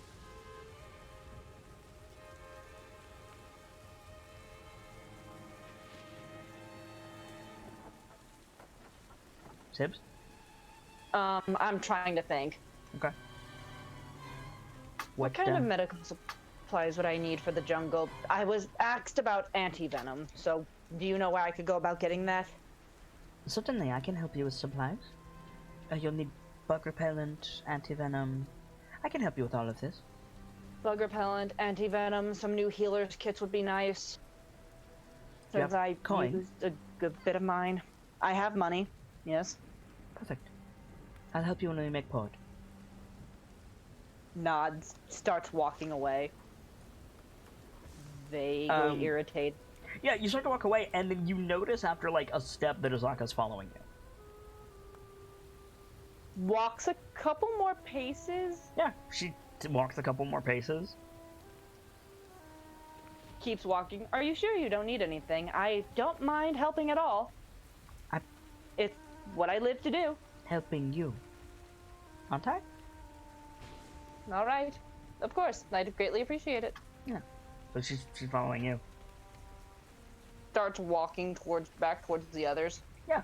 So Scratch, Brick, and Shago, as Shago is making increasingly more schoolyard jokes towards Scratch, Azaka and Dr. Lorelei start to come back.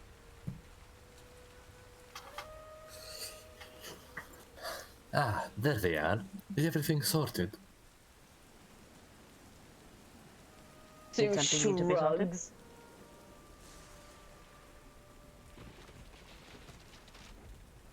What was that, Fox? Azaka said, did something need to be sorted? You said you heard, so I told the doctor.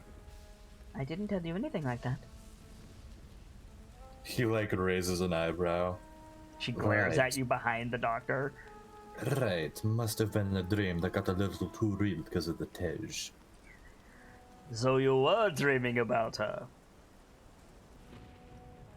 Azaka, like, shoves him. Something of a nightmare, I suppose. Into the ocean with the cat. In the ocean with Shago, if anything. Into the ocean with the mans. Yes.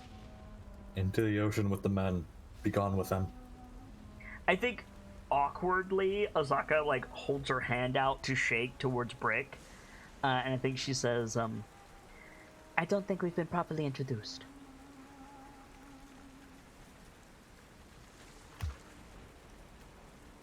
Most people call me Brick. You shake her hand? Yeah. She's very uncomfortable with it. Like, she's very unpracticed at handshakes. She nods. She says, Azaka. They know who you are, Azaka, the same as they know the mighty Shago. I've talked you up a great deal. Why? You don't want business? I do, but I did not expect that from you, Shago. Azaka, talking is what he does. No, talking is what you do. Yes, but I could stand to learn a thing or two from the great Shago. The mighty Shago. Right. I could see to learn a thing or two from the mighty Shago. I'm going to throw you both off this barge. He like takes a small step backwards. You take a small step backwards, and Shago goes, "I would like to see you try both of." And he takes a step back, and he just stops talking. He looks at him like she can do it. By the way, Doctor. I don't mean to frighten you, but I don't know where your familia went. My familiar? Henrietta. The bird. Oh, Henrietta. Oh dear God. Starts looking around. Now make a perception check. If she's actually gone, I have an idea this time.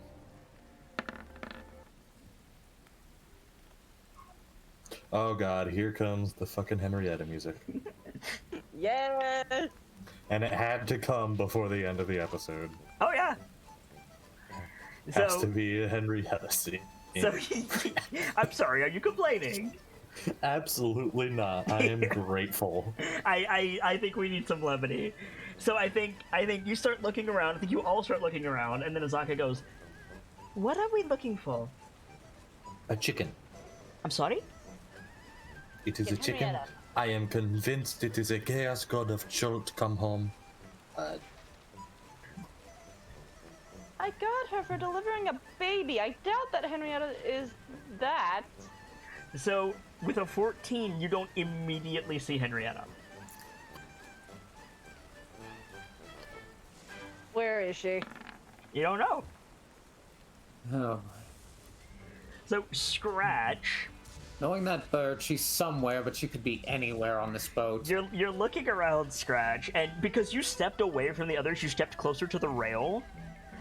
And you happen to look down, and one of the oars comes out of the water, and Henrietta's just sitting on it, and then it goes back under the water, and it comes back out, and Henrietta's just sitting on it. I found Henrietta. What? He like point. Down. He points at the oar. To be clear, Henrietta is not going underwater. The oar is going down, and Henrietta's positioned in such a way that her head stays above water the whole time. Azaka, do you see it? It is a chicken. Do you see the chaos god that has come home? It is a chicken. Doing chicken Azaka. things. Azaka, it rode a triceratops. So have I. What's your point? It's a fucking chicken. So, is anyone going to wrangle the chicken? Henrietta, if you come back, I'll buy you corn. Make an animal handling check. I think Sue is like making the like little Henrietta come here noises. Okay, so... you have advantage on this. So, so you guys are calling for the bird, and I think Azaka is like, "It's a chicken. You can't call for it like it's a dog." And Shago is like, "They can and they have, Azaka. Shago has seen it." And you say that, Scratch, and Dr. Lorelei is like making kissing noises, and Henrietta like looks up and like cranes her neck, body goes underwater again, comes back up, body goes underwater again, starts walking, just calmly walking up the oar as it goes underwater. You were saying, Azaka?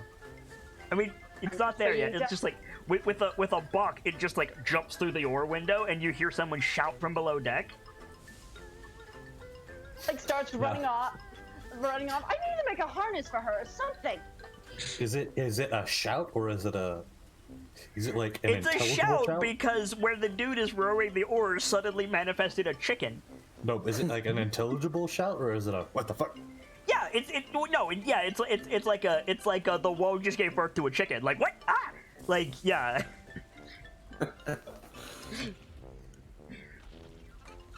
running towards the It's below running deck below area deck. where What are the rest of you doing? Scratch is just standing there, eyes at half mast, like I'm so tired of this. Brick just walks following the doctor. Okay, yeah. Shago like grabs Azaka by the arm, starts leading her, and Azaka's trying to get away from him, and Shago's like, "Oh no, it's not done yet, Azaka. You need to see this." So they go below. So Scratch, you're the only one on deck right now. As soon as those two start leaving, he's gonna follow, I think. Well, hang on. Like you're the last one on deck, right? Yeah. So you see Henrietta walk out of the captain's cabin completely dry. What? You know what? I made a promise. Come here, Henrietta. So, so Dr. Lorelei, you get below deck, and there's like 3 or 4 of the like gladiators who were rowing the barge, like crowded around this little like oar hole. I'm sure it has a proper name, but I don't know what it is. There's no chicken. Sorry about that. Have you guys seen a chicken? They all look up at you, and they're making the like Pirates of the Caribbean like extra face, and they nod and just like gesture vaguely at the porthole. At this point, Shago and Azaka come downstairs, and Shago's like, "You see, no chicken," and Azaka's like, "There's nowhere it could be. Where did the chicken go? Rowers?" And they're just like, "Oh." I think Sue kind of sighs, but just runs back past the 2 of them upstairs, back to Scratch. So you run back upstairs. Scratch, you're like trying to get to Henrietta. Henrietta has run off when you walk towards her. Run like back into the like captain's room. I literally cannot go after her. She came out of the captain's quarters completely dry, and then went back in when I went to grab her.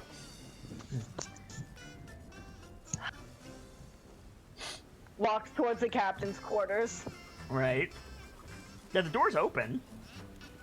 Is she in there? Scratch just refuses to go in because he's been thrown off a boat for more. You hear clucking from inside. Is the captain in there? No. There isn't a captain, per se. It's just a bunch of gladiators.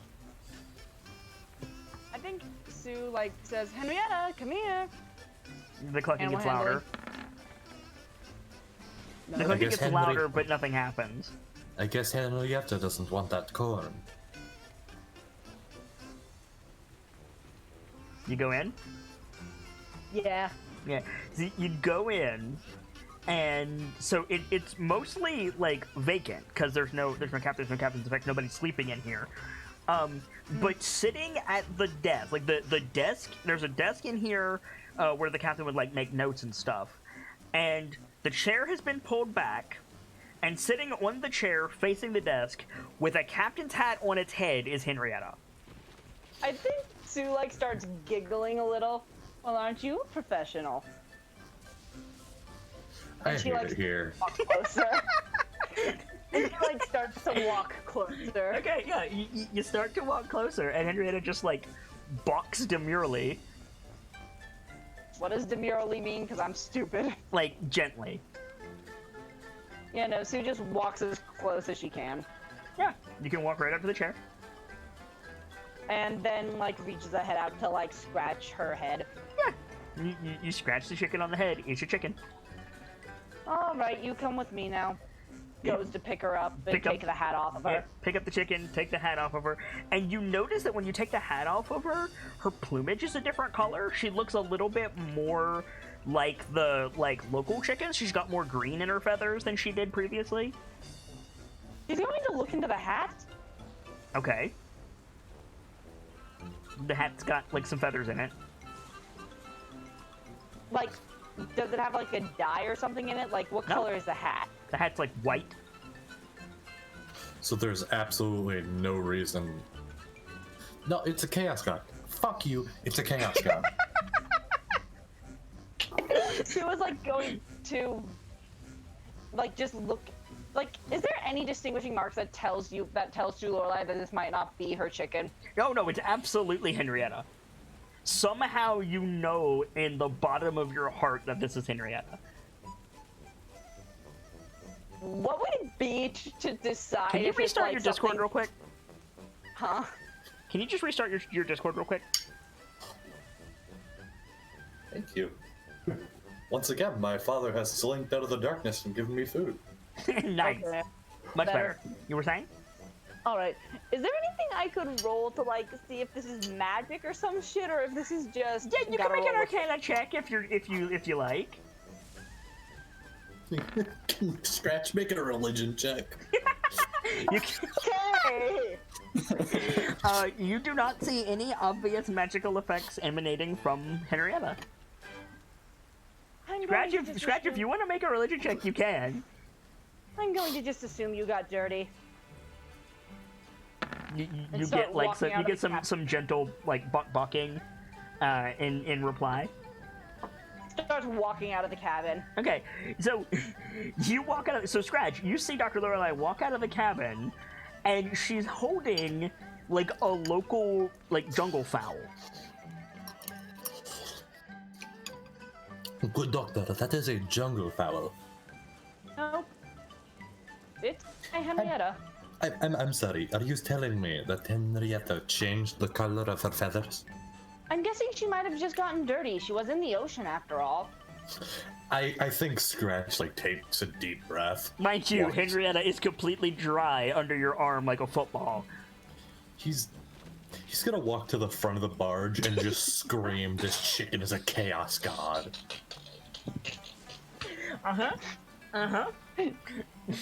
We have one more poor fucking native to drag into this nonsense. Fucking hell. Okay, so you do that. Everyone on the ship stops rowing, and people start running up to you to see what's wrong, Scratch. This chicken is going to give me fucking heart palpitations. Now it's changing its fucking feathers. Something else. Like he's on the ground. This is breaking him. Feels like he's getting a little nervous, like, I love the idea that like Scratch is like on the ground holding his head, like, oh god, I'm in an H.P. Lovecraft novel, and then the camera just zooms in on the gently clucking chicken under Dr. Lorelei's arm, and then we just cut to credits. Just irises out on the chicken. Yes, God, this was an episode. this was in fact an episode. Oh my god. Shit. Oh, let's do some shout-outs. Hockey, do you feel up to giving us a shout-out? Yeah. Give us a shout-out. My name is Intangible Hawk. You can find me here on Twitch at Intangible Hawk and also on Kit's Discord server. Beyond that, just I'll see everyone next week when I got a new character. Awesome. Hope you had fun tonight, Hockey. Sorry about what happened. Guy Gamsey, give us a shout-out. Ladies and gentlemen, as always, I'm Guy Gamsey, the bot and trainer, getting a little more experience with every single show. I do hope you enjoyed today's show, though a little heavy it was. But that's part of the fun. If ever I'm needed, you can always find me in Kit's Discord, in DMs, or at Twitter at the Homestuck Homie. Speaking of those places, as per our usual Wednesdays, assuming the Fox will be up for it, we'll be doing another episode of Hitting the Books at 6 o'clock, where we give our own thoughts on tabletop RPG books and the such. It's not a supplement, it's a guide. And You had that backwards. Anyway, You always say it's not a supplement for the books, it's a guide. I said it's not a replacement for the books, it's a supplement. Oh. Well, Bard in training. Yeah, it's fine. You have fun tonight, Anyway. Gamsey. Go watch. Yes. Good. Vader, give us a shout-out. Hello, everyone. I am Journeyman Vader. I mod for Kit and I stream on Twitch. You can find me in Kit's Discord, on Twitch at twitch.tv/JourneymanVader, and on Twitter at VaderSidious. Rough episode, Vader. Yeah. I'll see you next week, friendo. Sibs, give us a shout-out. My name is Sibs143. I am a stagehand and an artist for Kit's Discord server and Twitch channel. If you ever need me for anything, I can be found lurking in Kit's Discord or in Twitch chat. But if you want to talk to me more privately, feel free to send me a friend request and we can talk that way. For my part, as ever, I am the sharp-eyed Kitsune, the teller of tales and the weaver of mysteries, the masked bard. This is a channel that is devoted to lore and storytelling, world-building, role-playing, and discussions of those things. So if that's to your fancy, you're in excellent company here, and I do hope that you enjoyed your time with us. I stream every single day that my health permits me to do so, and we're rolling with advantage in 2020, which is 2 chances to get a given stream. Currently, during the afternoons, we are celebrating Arttober, a month-long celebration of all things artistic and interesting, a counterpoint to all the spooktacular nonsense that you're going to be surrounded by all October long. It's a time of open-minded discussion and thoughtful observation. We're currently finishing up Eastshade in the afternoon, and then tomorrow evening, as Gamzee mentioned, we will be back with Hitting the Books, a show where we help you muddle through the various tabletop role-playing game rulebooks and rule sets so that you can better handle all the difficulties of playing these games, because they are complicated, and I would like to help. For now, though, it's time for me to get out of here, but when I do, I'll be hosting someone. It's someone who I like, someone who I hope that you all will like, and can spread some of the love that was felt here today over on their channel. And check back here, because I'm always hosting someone, and you might find your new favorite streamer that way. For now, as ever, it's time to close the book one today, and leave you with these parting words. From myself and my keepers, and those joining me on the stage this evening, to all of you, the regulars, the followers, the newcomers, and the lurkers, whether you're just having a seat by the fire or you've got a running tab at the bar, remember, there's always more stories to tell.